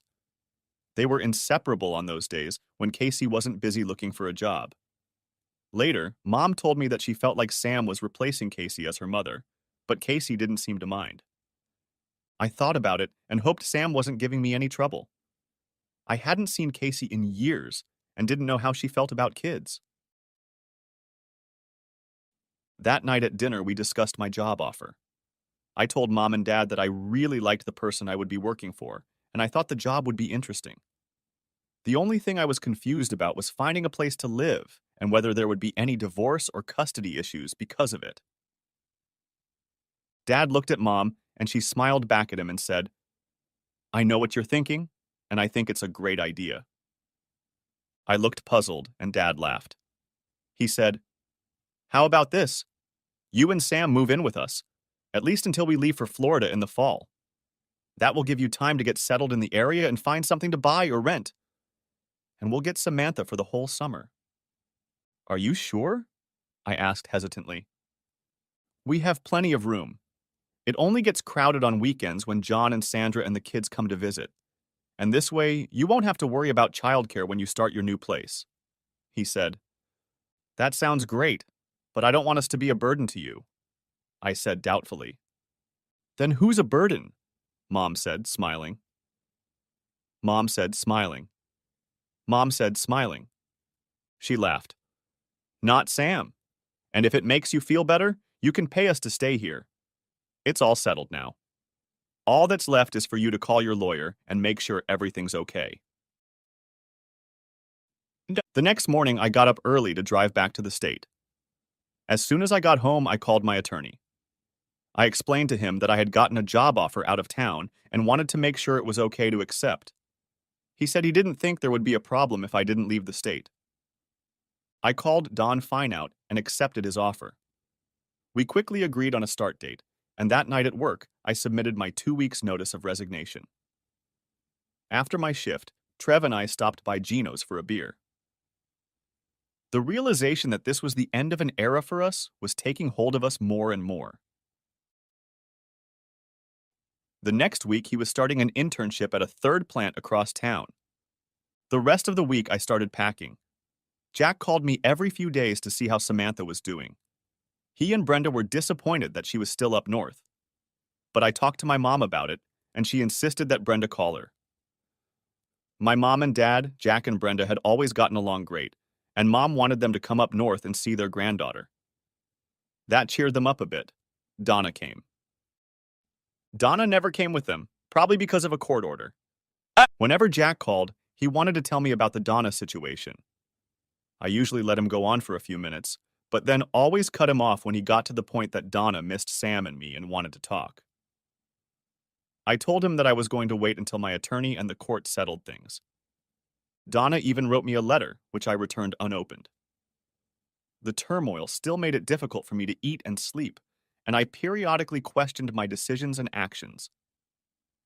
I didn't want to be reminded of this any more than necessary. After Jack and Brenda took her home from the county jail after our altercation, Donna didn't leave her room for days. She alternately cried and slept, not even going out to eat. Brenda finally dragged her outside and insisted that she answer her attorney's calls, and the hospital suspended her without pay while it conducted its own investigation. Today, when he called and I listened to the obligatory information about Donna, I told him about my plans to move. He was quiet for a few minutes and finally said, "I guess this really is the end. I think we were still hoping you two could get past this." "No, Jack, I already told you that's not going to happen," I said quietly. "It's going to lead to Donna ending up even farther down the toilet," he said in frustration. "It can't be helped, Jack," said I simply. It was kinder than saying, "I really don't care" about Donna's mental health. I told him I was getting ready to move, but I didn't know what to do with the furniture. There were only a couple things I wanted to keep. The rest I decided to leave to Donna. After talking for a while, I realized it was unlikely she would ever come back to the house we were renting, so I offered to put everything in storage and pay the first 3 months' rent. Jack decided it was for the best. The next 10 days flew by pretty quickly. I was back up north for Memorial Day weekend. Sam was in all her glory, with my brother John, his wife, and 2 kids living in the house. Sam only went out to see the neighbors a couple of times. Casey's parents and her brother Jason were visiting Harvey for the weekend, and they were very busy. I never got to talk to Casey, and I only saw her from afar when she was at the lake. During my last week at the plant, I only worked 2 days and took 3 days off.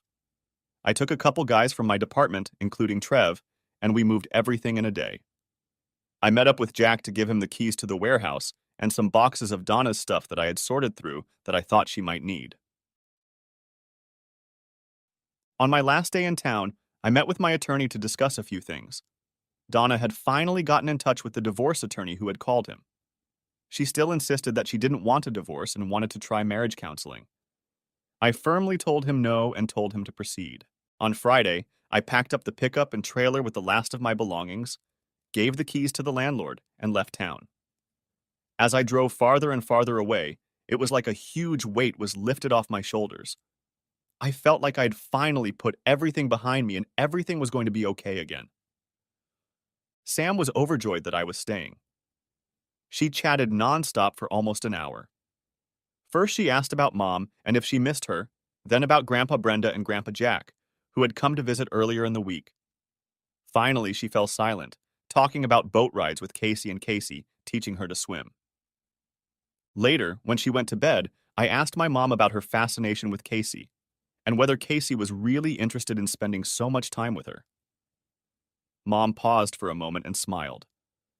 I really think Casey thinks Sam is the most wonderful child she's ever met. Casey really is a sweet girl. I was so exhausted that night that I slept until 9 in the morning. Mom was bustling around the kitchen and told me that Sam had left with Dad and Harvey to go to the hardware store. She wanted to make me breakfast, but I refused. I said I wanted to go for a run first. One of my goals is to get back to running. It was about 5 miles around the lake, which was a little hard for me in my current condition, but I decided to give it a try. After almost an hour, I staggered into the house, sweating profusely from the morning sun and happy to have made it all the way without stopping. I put on my swim trunks, grabbed a towel, and walked out the front door to the lake. Throwing the towel on the sand, I walked over to the water and dove in. I surfaced, gasping and oohing and eyeing from the temperature of the lake. I took a few paddles, going in deeper, and just floated on my back, trying to ignore the cold. I heard hooting and hollering coming from Harvey's pontoon tied to his dock next door. I looked over and saw my mom, Sam, and another woman I assumed was Casey pointing at me and laughing. I walked back to shore, grabbed a towel, and quickly dried myself off. Putting the towel around my neck, I walked out onto Harvey's dock and down to his pontoon. Sam jumped off the boat, ran up to me, and gave me a hug. "Oh, Daddy, you were so funny." She giggled. "I'm glad I was able to entertain you all." I smiled at her and we all laughed.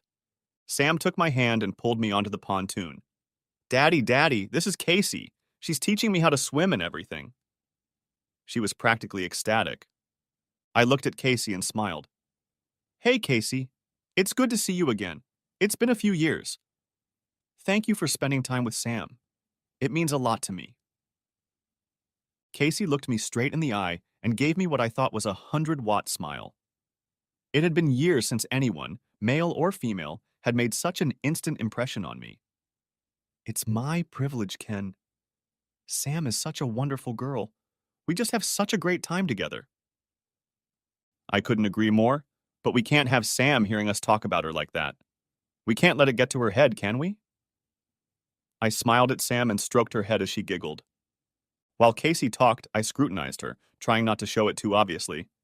She was wearing a two-piece swimsuit, not quite a bikini, but close. She was about 180 centimeters tall and had the build of a swimmer. She was well built, but couldn't have weighed more than a tenner. She had all the curves in all the right places. Her brown hair was cut short. Her skin had a healthy tint to it, like those who spend a lot of time outdoors. And her hazel eyes practically sparkled looking at me. I glanced at my mom, who didn't say anything, but smiled at me understandingly. "Okay, Mom," I thought to myself. "You just stay out of it." "Now that you've had your run and swim, would you like some breakfast?" She laughed. "That would be great. Everyone else has already eaten?" I asked. "You were the only lazy one this morning. Come on, you can catch up with those two later," she said, jumping off the boat. As I followed my mom down the dock, I turned around to Sam and Casey, and I thought Casey was watching me. "Are you staying here, Sam?" I asked. Casey seemed to blush, but laughed. "We'll just be here for a while. She'll be fine." As I followed my mom into the house, she looked at me with an edge of her eye and said, "Well, what are you thinking?" "About what?" said I, trying to play dumb. "Don't tell me that. I saw the look on your face when she smiled at you, and you immediately smiled back. You can't fool me. I've been around this block a few times before," she said knowingly. Okay, I can't say I didn't like what I saw. But aren't you getting a little ahead of yourself, Mom? It's only been a month or so." "You know," I said unconvincingly. She replied grimly, "Not if it's really over. And I know you. Once you make up your mind, there's no going back." Besides, Brenda and I talked when she and Jack were here last week. Donna finally came clean and told her the whole creepy story. And Brenda told me some of the things you didn't want me to know. I can't imagine you taking her back after that. Mom flinched when she said that. Not knowing what to say back, I just shrugged. Well, I can't imagine rushing into another woman either. It must take some time to get over it. Besides, who would be interested in a single father who couldn't keep his wife from cheating? I said bitterly, voicing my fears and insecurities. Mom stopped, turned around, and looked me seriously in the face. Now, Ken, put those thoughts out of your head. You've met your problems like a man, made tough decisions, and taken responsibility for your daughter. Anyone can see that. Your father and I are proud of you. Harvey and Casey know about your divorce, couldn't hide the fact that you and Sam came here to live without Donna.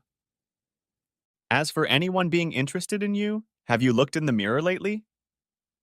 Caught off guard by her outburst, I just shook my head. You should. I bet you've lost 10 pounds in the last couple months. You've always been in shape, but you're not wearing an ounce of extra fat right now as far as I can tell. And you've never been ugly. Your face has become more shapely and there are enough wrinkles to make you look quite mature. With your education, experience, and prospects, you're a godsend. Oh, Mom, you're my mom. You have to say it, said I, looking down at the floor in embarrassment. Go get changed and I'll make you breakfast. She let me go. The rest of the weekend went by without incident.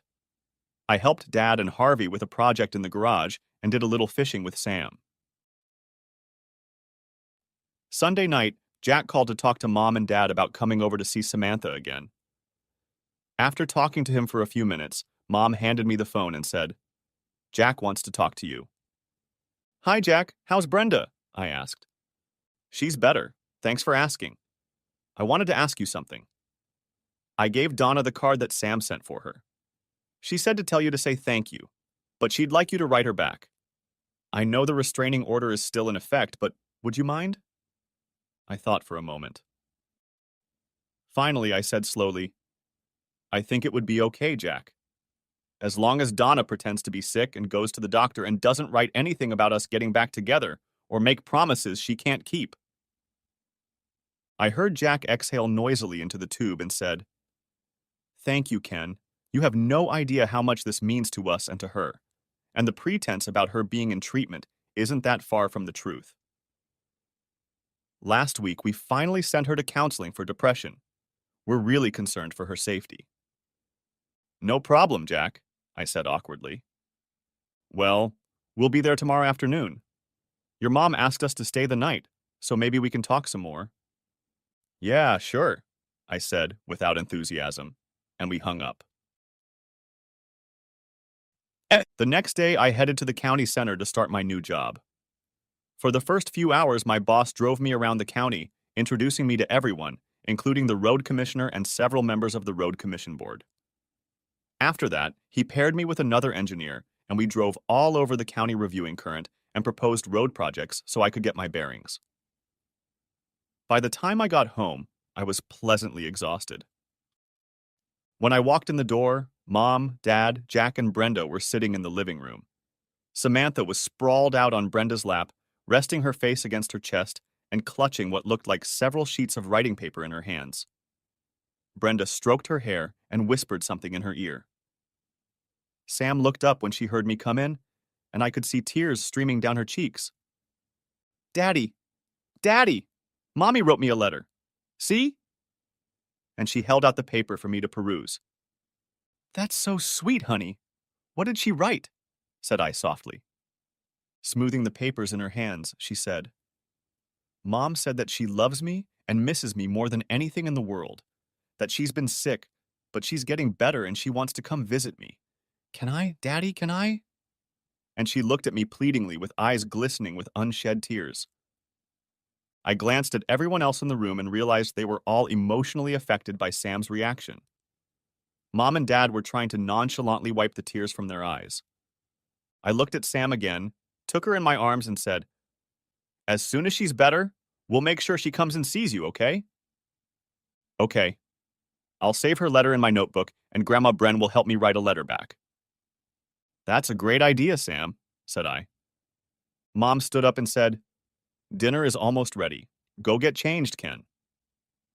That night after dinner, Sam went to bed. The four of us sat at the kitchen table. Jack said, "Are you serious, Ken? What you said to Sam? About visiting?" A little defensively, I replied. About visiting? Yeah, that's what I meant. I know I can't separate them. And if Donna recovers, I'll agree to whatever the court advises. But as for custody, I want to make it clear that I will never give up custody of Samantha. Not after what she's done. I will do everything in my power to make sure that never happens. Everyone.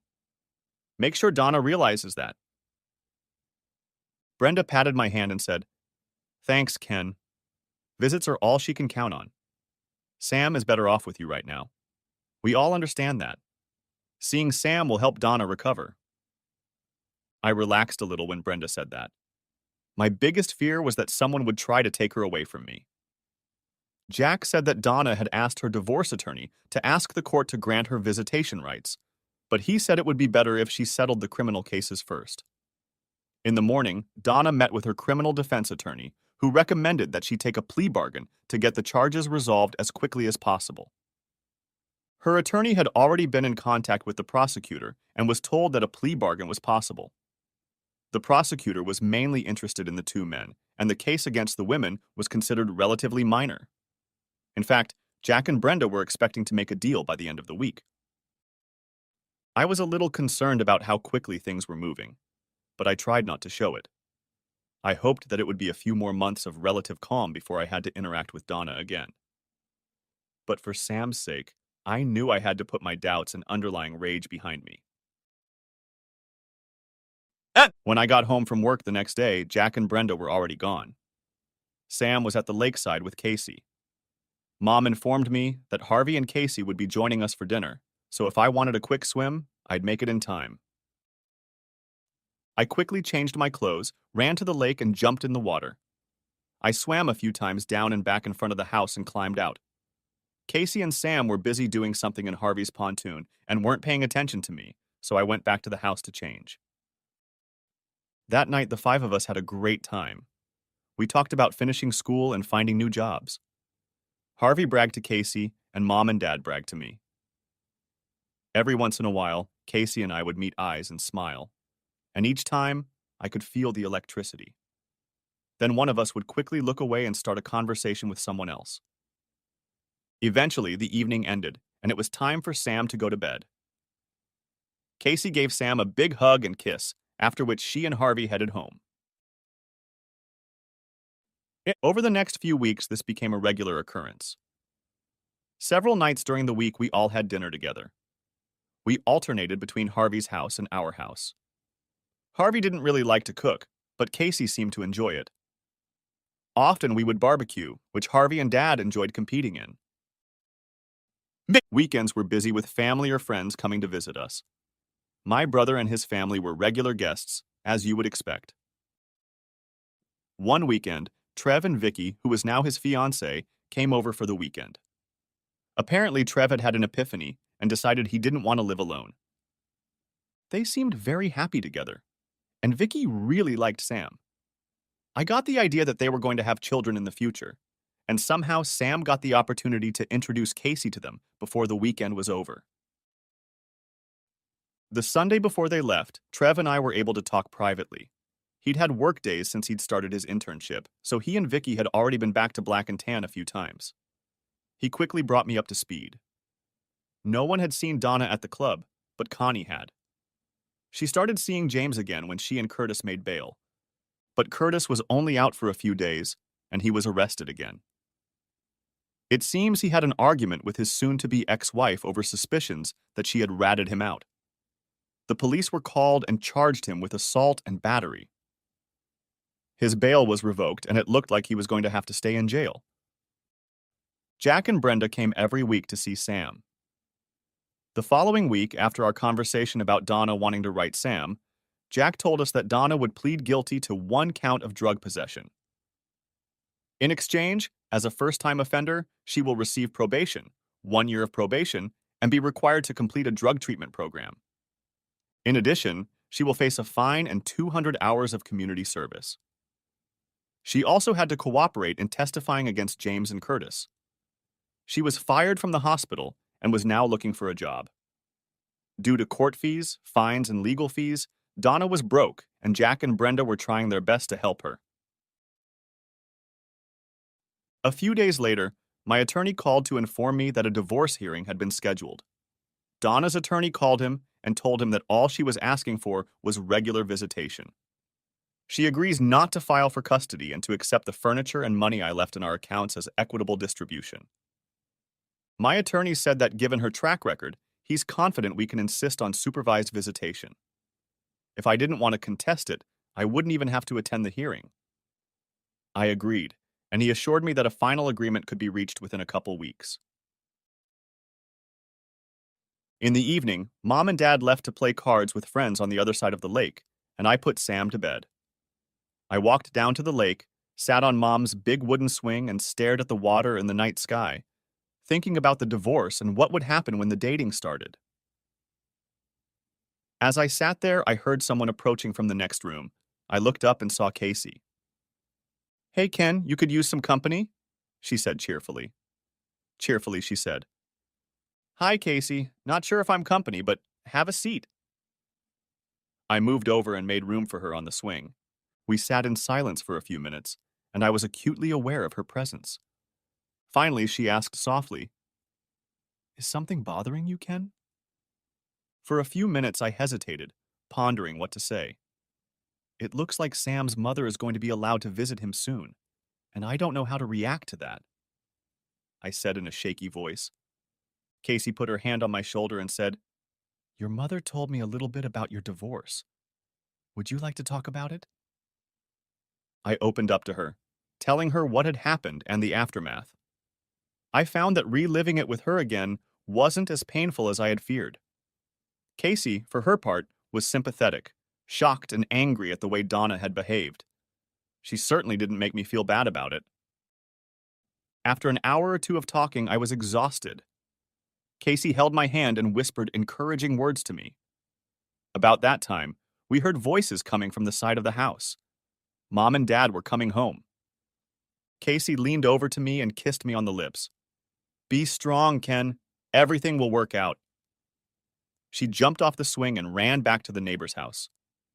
Surprised and stunned by her kiss, I got up and walked back to the house. In the days that followed, it became a habit that every couple of evenings late at night, we would meet at the swings or at one of the pontoons to sit and talk. From that point on, summer became magical. Work was fun and interesting, and Casey and I spent almost every evening and weekend together, sometimes alone, sometimes with others. A few times a week, Casey joined me on my runs around the lake. It was best when the three of us, Casey, Sam, and I, did something together. Sometimes Casey wanted to ski, and she would talk me into driving the boat, and Sam would be the observer, giggling and laughing at Casey, who would wave and clown around on one ski. Sometimes we'd take a slow ride on the pontoon at dusk, or just stroll around the lake holding hands. True to his word, my attorney called a couple weeks later to inform me that we had entered into a tentative child custody agreement. The divorce would be finalized within 60 days after we both signed it. Donna will be granted one 4-hour supervised visitation per week at her expense. It would be her responsibility to coordinate it. About a week later, I received a call from the friendly court social worker asking for an appointment for the first visit. With some trepidation, I agreed to the following Sunday from 2 to 6. The social worker was to come to pick up Sam along with Donna. Donna asked if her parents could attend too, and I, of course, agreed. That evening, when Sam went to bed, I sat down with her on the edge of the bed to try to explain some things to her. She was very excited when I told her that Mommy was coming to pick her up on Sunday afternoon. "Daddy, is Mommy picking you up too?" she said, panting. "No, honey, just you, Mommy. Grandma Bren and Grandpa Jack will be together." Sam fell silent and tears came to her eyes. She said, "Daddy, don't you want to see Mommy?" Slowly, I said, "Sam, you know when Mommy got sick, we decided that she needed to stay with Grandma Bren and Grandpa Jack until she got better. And you and I are going to live with Grandma and Grandpa here at the lake and start my new job." Sam looked at him doubtfully, but replied, "Uh-huh." Since then, Mom and Dad have decided that we're not going to live together anymore. Sometimes adults do that. If they have kids, they still love them as much as they used to and still take care of them together. Sam started to cry softly and I hugged her tightly, trying to keep the tears from running down my cheeks. Now, Sam, you can see your mom every week, and as she gets better and you get older, you can see her more and more often. If that's what you want, okay? Sam pulled away and looked at me with her chin quivering. You mean when I turn 5? I'll be able to see her all the time? I got into bed with her, and we talked until she finally calmed down and fell asleep. I slipped out of bed and went into the living room where Mom and Dad were watching TV and reading. Mom looked at me carefully and asked, "How did it go?" "Better than I expected, I think. She seems to have come to terms with it. I don't know how she'll feel when she sees Donna. I'll call Jack tomorrow and have him explain to Donna what I told Sam." "Why don't you tell Donna yourself?" she asked, looking at me intently. "I'm not ready for that yet," I admitted. "You'll have to talk to her sometime," she said. I sighed. "Yeah, I know." I was silent for a few minutes, deep in thought. "I'm going to go down to the lake for a few minutes." Mom looked at me understandingly. "Tell Casey I really enjoyed the cherry pie she made for dessert last night." I looked over and Mom and Dad grinned at me. Sure, if I see her," I said. "Son, everyone on this side of the lake knows you two are dating except you," Dad said, laughing at my obvious discomfort. He added, "Relax, Ken. No one, including Harvey and Casey's parents, mind." "You two look at each other like you're the last sip of water in the middle of the desert," said Mom. And I could feel myself blushing and didn't know what to say back. "Now run along, dear. She's too nice a girl to keep her waiting long," said Mom critically. I turned and walked out the door, feeling somewhat foolish. Was it really that obvious? The fact that I was in a relationship scared me. Admitting that I was in a relationship scared me even more. But I had to admit that Casey was special. When I thought about her, I didn't know whether to come or go. I walked down to the lake and approached a dark figure standing by a large maple tree near the water. As I approached, Casey reached out and took my hand in hers. "What took you so long, Ken?" she said with concern in her voice. I had to explain to Sam about her mother and me, about us not living together anymore and what it meant to her. I stayed in bed with her until she fell asleep. "Donna is coming to visit her on Sunday," I added. Casey hugged me and looked into my eyes. "Sam is a strong girl, and she has you. She'll find a way to accept that," she said, and kissed me gently on the lips. I pulled away slightly and smiled mischievously at her. "Mom and Dad just informed me that you and I are dating, and I'm the only one who won't admit it. Is that true?" "It's about time. Grandpa kept grumbling that you must have brain damage or something." She laughed. "Casey, I'm sorry if I disappointed you, but it's only been a couple months since my marriage went to hell. I'm not sure about anything anymore." "Well, I am sure of it. And as long as one of us is okay, that will be enough. I've wanted to take this relationship to the next level for a long time." "Are you sure, Casey?" I asked anxiously. "Ken, I've been in relationships before. Some have ended well, some have ended badly. No matter how they ended, they still hurt. But this is the first time I feel like I've fallen in love. I've talked about it before and told myself I wouldn't." She pulled away and looked at me apprehensively. I reached out and took her hands in mine. "Casey, I've been trying not to admit to myself how I feel about you. I know I want you badly. And yet I'm afraid. My track record with women has suffered greatly, as has my self-esteem since my marriage ended. Can you understand that?" Casey put her arms around me and rested her head on my shoulder, and I pulled her tightly against me. "Yes, I do understand. I hate that woman for what she did to you. But all women aren't like that. Let me show you, please?" "Casey, I'm not sure of anything except that I don't want to lose you. Let's plan something together Friday night. Just the two of us, okay?" She smiled at me in the moonlight. "It's a date and a promise." The next night, I told my mom that I wanted to take Casey out on a real date Friday night, just the two of us, and could she take care of Sam for me? She just laughed and said sure. I told her I was thinking of going to the Blue Grill on the other side of the lake. It was a car ride there, but they also had docks for boaters. I wondered if we should take the pontoon, since it would be a warm and clear night. Friday night at dusk, I went in to pick up Casey. She was wearing a sleeveless summer dress that emphasized her figure and contrasted with her tanned arms and legs. We drove slowly and quietly along the calm lake in the light of the setting sun. We talked quietly and enjoyed each other's company. Dinner was a leisurely affair, locally fried fish and a couple glasses of wine. We talked about all sorts of things: Sam, college, my job, and its prospects. She confessed that she'd fallen in love with Sam before I'd even moved north. She hadn't thought about motherhood until then. And then she said she'd met me again and suddenly found that her thoughts had taken a completely bizarre turn. I laughed embarrassedly and changed the subject. I commented on how strange it was that she still hadn't been successful in her job search. She laughed, reached across the table, took my hand and said, "Ken, I've already turned down several job interviews with the state of Detroit. I hope you're not angry?" Embarrassed, all I could say was, "No, of course not. I just don't want to leave here right now. Can you understand that?" she said sincerely. "Ah, I understand." We looked into each other's eyes and smiled. Nothing more needed to be said. After eating dinner around 9, we went back to the pontoon, turned on the running lights, and pulled away from the dock. Casey stood next to me as I got behind the wheel. She leaned over to me and said quietly, "Let's stop at the sandbar, okay?" Without answering, I turned the boat toward the dark shore of the lake. Sandbar was a misnomer. It was actually a sandbar protruding into the lake about 40 to 50 yards from an undeveloped stretch of shore. The lake was shallow and sandy for 20 to 30 yards on all sides. It was a favorite spot for boaters, where they anchored their boats and had picnics and parties during the day.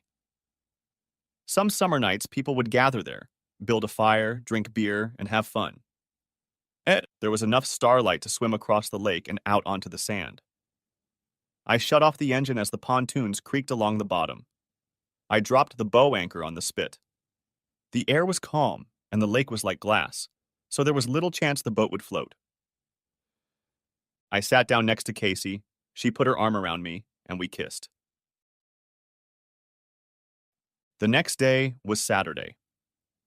Casey's mom, dad, and brother came to the house for the weekend while we were out the night before. She was going to spend most of the day with them, so we didn't get a chance to see them. Sunday came, and Sam was beyond excited to see her mother. I, on the other hand, was depressed, wondering how the visit would turn out.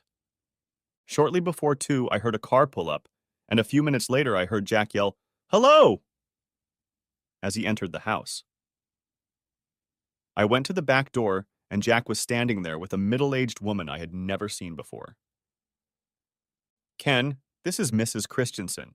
She's from the Traverse County Courthouse. She'll be overseeing the visitation." I said hello, and we shook hands. Mrs. Christensen explained that her role was to observe and report on the visitation, and to make sure they were taking place in a safe and healthy environment. She would report all her observations to me and the court. I just nodded and assured her that I didn't think there would be any problems. Jack said that Donna had better wait in the car, and Brenda was with her.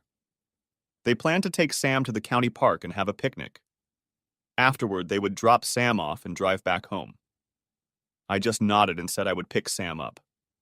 I walked out to the front yard and yelled down to the lake, "Sam, Sam, Grandpa Jack's here!"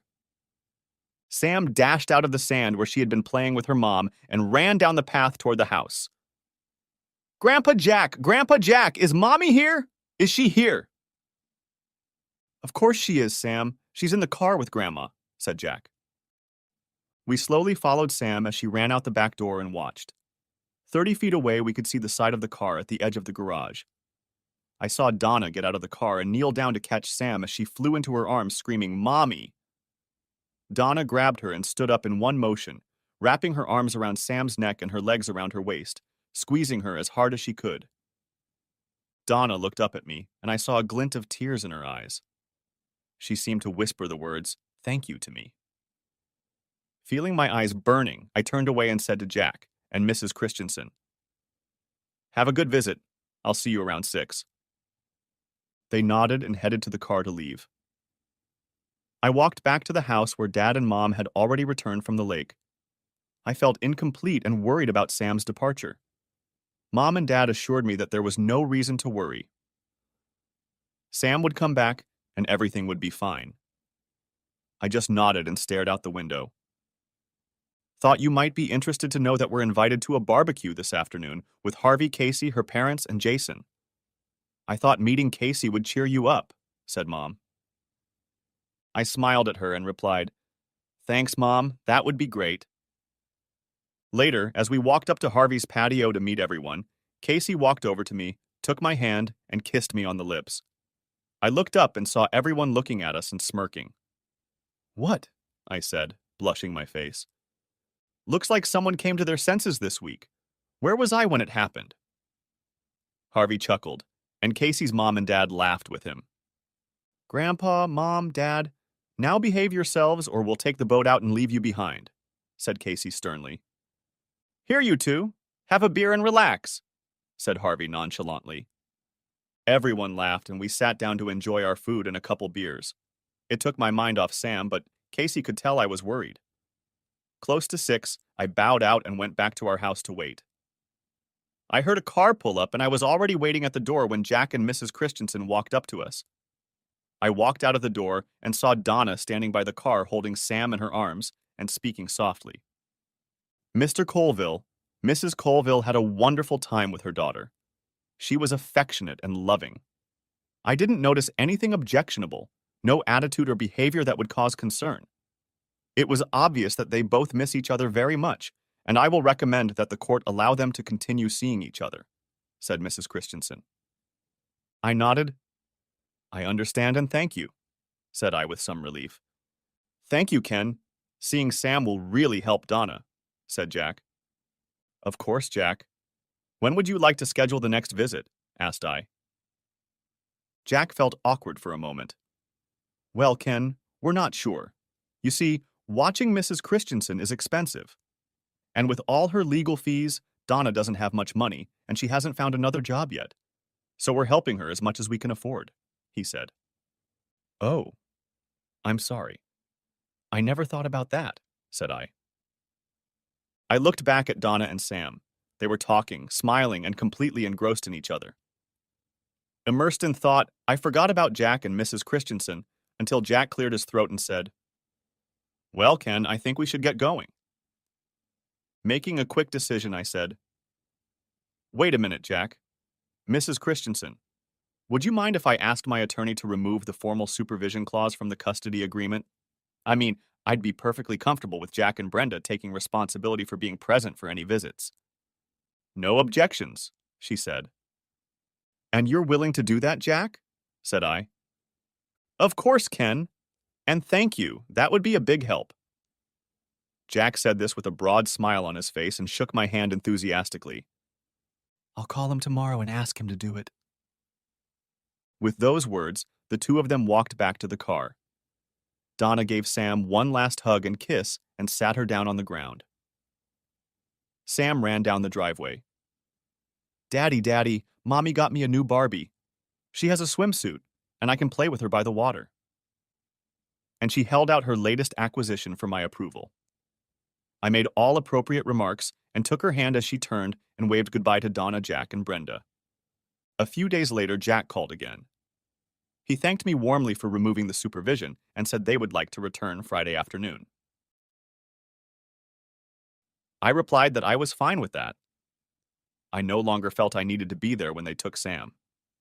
Jack hesitated for a moment, then slowly said, "Ken, I know you've refused to do this in the past, but Donna would like to talk to you. It's very important. Her counselor says that in order to get healthy, she needs to talk to the people she's hurt." My first reaction was anger, and I started to automatically say no. But then I remembered my mom's words that eventually I would have to talk to her. And then I thought about Casey. I knew that I would have to put it behind me to move on with my life, and I felt like I knew where I wanted to go. I exhaled slowly and said, "Okay, Jack, what are you guys up to?" We decided that Friday night, after her visit with Sam, we would spend the night at the Doherty Hotel. Donna was hoping you would meet her at the hotel restaurant and have dinner. He said hopefully. "Okay, I get home from work around 5:30. I can meet her at 7. Will that work?" Jack sighed. "Yeah, thanks, Ken." I hung up, trying not to let the feeling of dread overwhelm me. That night, sitting in the swing and hugging Casey, I hesitated to tell her I was dating Donna. Finally, I blurted it out. She took it calmly, but I could tell it alarmed her. She assured me without much conviction that she was okay with it. After some discussion, she went home earlier than usual. I decided to go to bed and try to forget about it. Friday, I got home from work, and Sam was already home from Donna's. While my mom watched this, she sat on my lap and happily talked about everything. Finally, when she was done, she said, "Can I go in the next room now and play with Casey?" I replied, "Sure." Mom commented, "Sam and Donna reunited quickly, didn't they?"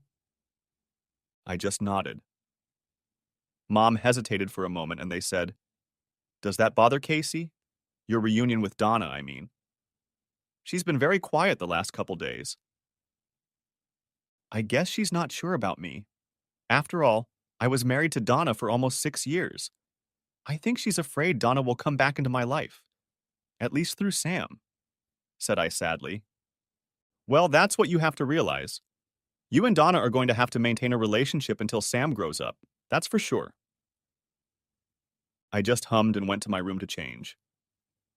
I pulled into the Doherty's parking lot a few minutes before 7. I walked into the lobby and saw Donna standing at the entrance to the restaurant. She watched expressionlessly as I walked toward her. Stepping closer, I said, "Hi, Donna. You look good." "Thanks, Ken.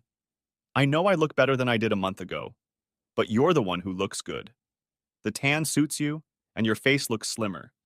It makes you look more grown up," she said, studying my face. "Yeah, but I spend a lot of time outdoors for work and at the lake too," said I awkwardly. Donna actually looked thin, too thin. She was pale and you could see crow's feet around her eyes. Her clothes, hair, and makeup were carefully chosen. It was obvious she was trying to keep herself in check. "Should we get a table?" I asked. "Sure, I made a reservation for us," she said nervously. We didn't talk about anything else until we were seated at a table, and the waitress put a menu in front of us. We talked a little about Sam and my new job while we ordered. I ordered a salad and coffee since my appetite was pretty much gone. Donna didn't seem to be in the mood either, and ordered soup and salad with hot tea. As we talked, I saw Donna gradually relax, realizing that I wasn't going to verbally attack her. After we seemed to have exhausted our supply of small talk, Donna cleared her throat and said in a low voice as she studied the table setting, "Ken, I want to thank you. Thank you for a few things. Thanks for taking off the supervision of Sam. And thanks for giving Dad the money for my bail. I was such a burden to him and Mom. I know I'll never be able to repay them or you. But most of all, thank you for taking care of Samantha. At least she had one parent who cared for her." Feeling awkward, I tried to change the subject. "What are your plans now, Donna?" Without answering the question, she continued, "I know Dad told you that I've been going to psychological counseling for some time now. I graduated from a substance abuse program and did community service at a women and children's shelter as part of my sentence. I've also gone back to attending our old church and am in counseling with one of the pastors." She looked up at me for the first time since we sat down at the table. "It's important to me that you know how much I've changed." I nodded, waiting for her to continue. "The last thing you asked me when you left me in prison was, why? My therapist says that in order to move on with my life, I have to answer that question. I guess there is no unequivocal answer. It was a combination of drugs and alcohol, and something is wrong with me. All I can do is explain how it happened and hope you can forgive me." Tears ran down her cheeks and she wiped her eyes with a handkerchief. Donna, you don't need to explain anything. It's in the past now, said I. No, I have to explain. Shit. I promised myself I wouldn't, she said, pulling herself together. Our food was brought to us and we both sat in silence, picking at it. Eventually, we put it aside and just sat with coffee and tea. Donna sat with a sad expression on her face and looked out the window. Finally, she turned to me and said, "Please let me get this over with, okay?" After our big fight about my first date with Connie, I thought things were fine between us. But then, Connie started calling every couple days, wanting to do it all over again. I kept telling her no, but she kept insisting, saying I deserved some time to myself. After all, I'm the one stuck at home with Sam every night. After a couple weeks, she started coming into the house after Sam went to bed. I'd open a bottle of wine and we'd talk. She talked about going to clubs, about music and dancing, about the men she met. She said it was so much fun. The second time she was at my place, she lit up a joint and tried to talk me into taking a drag, but I wouldn't. The next time she came over, she took another drag, and this time, I didn't refuse. She sighed. You were immersed in your studies, trying to get your degree, and you were still working 6 nights a week. We didn't spend much time together because of my schedule and yours. When you did have time, it seemed like Sam was more important to you than me. With Connie's help, I convinced myself that you were ignoring me, and I deserved some time to myself. Every time Connie came over, we'd have a couple glasses of wine and get high. The next time she suggested we go out, I agreed. The following Friday, we went to the bus stop. There were some guys sitting at a table next to us, and one of them came over when we sat down. It was James. He and Connie dated from time to time, which I didn't find out until later. I also found out later that Connie had called him and told him we would be there. James introduced Curtis to us, and the four of us sat down together. We danced, talked, had a few drinks, and it was fun. Curtis and James were attractive, funny, and danced well. But nothing more happened, and we headed home. The following Friday, we went to the bus stop and met up with James and Curtis again. After a couple hours, James suggested we go to Black and Tan to hear some real music.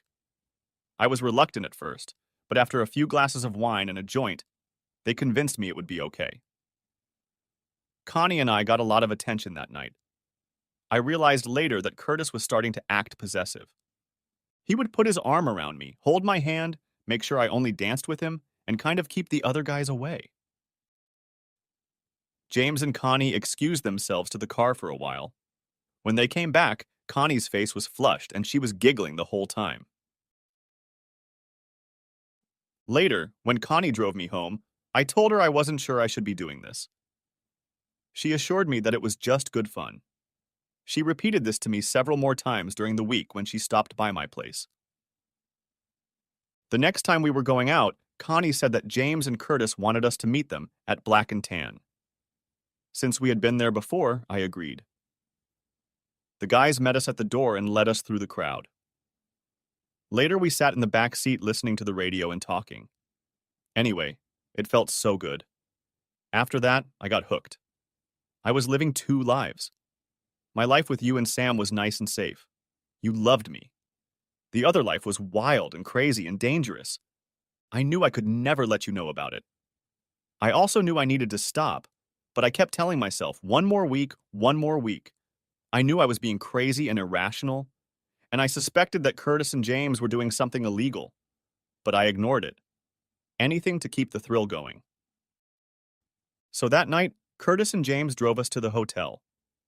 And then the police burst through the door, and my life was over.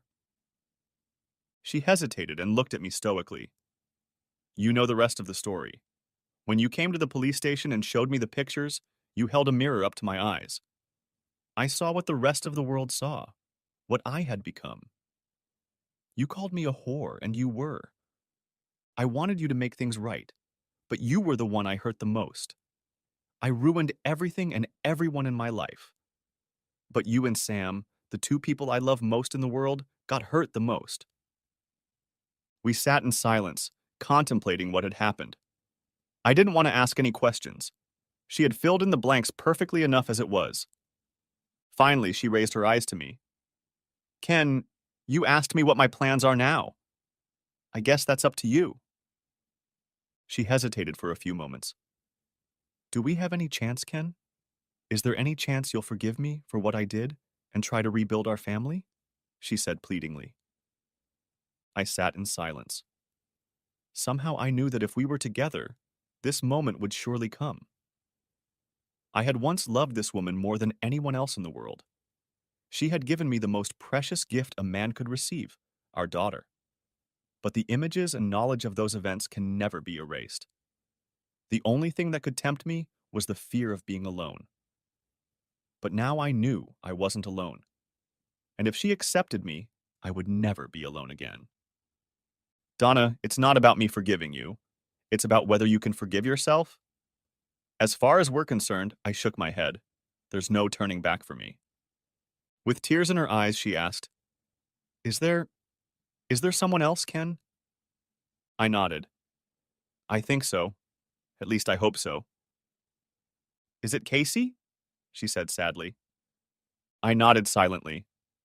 Sam talks about her all the time. She's happy girl, she said wistfully. I got up to leave. I couldn't wait to get home. Donna gathered her purse and we walked out into the hall. She turned around and looked at me. Thank you, Ken, for talking to me.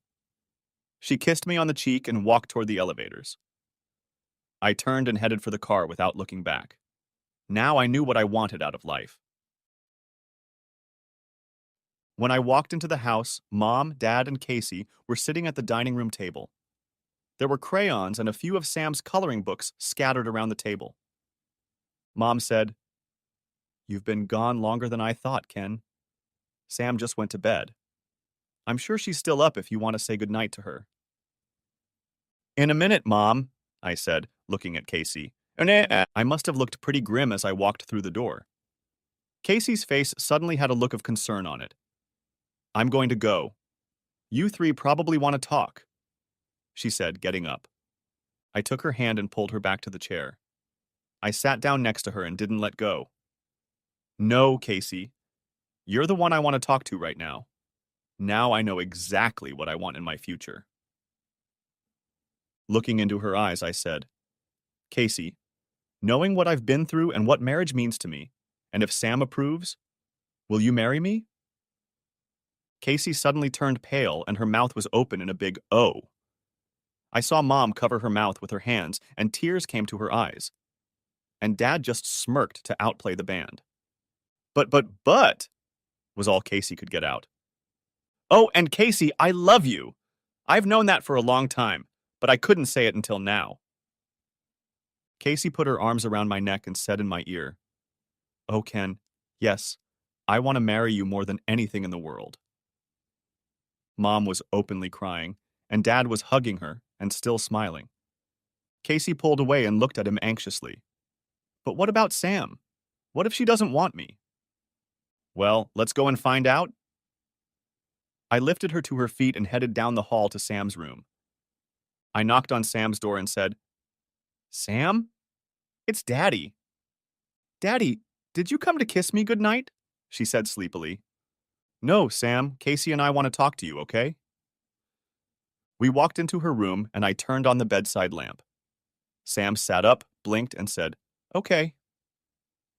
Casey and I sat on the edge of her bed and I took Sam's hand. Sam, would you mind if Casey and I got married? That means the three of us will be living together and Casey will be your second mom. Sam looked at the two of us triumphantly and said, Are we always going to live together? I'd like that. She then asked anxiously, What about Mom? Mom would still be your first mom, Sam, and you would still see her as much as you want.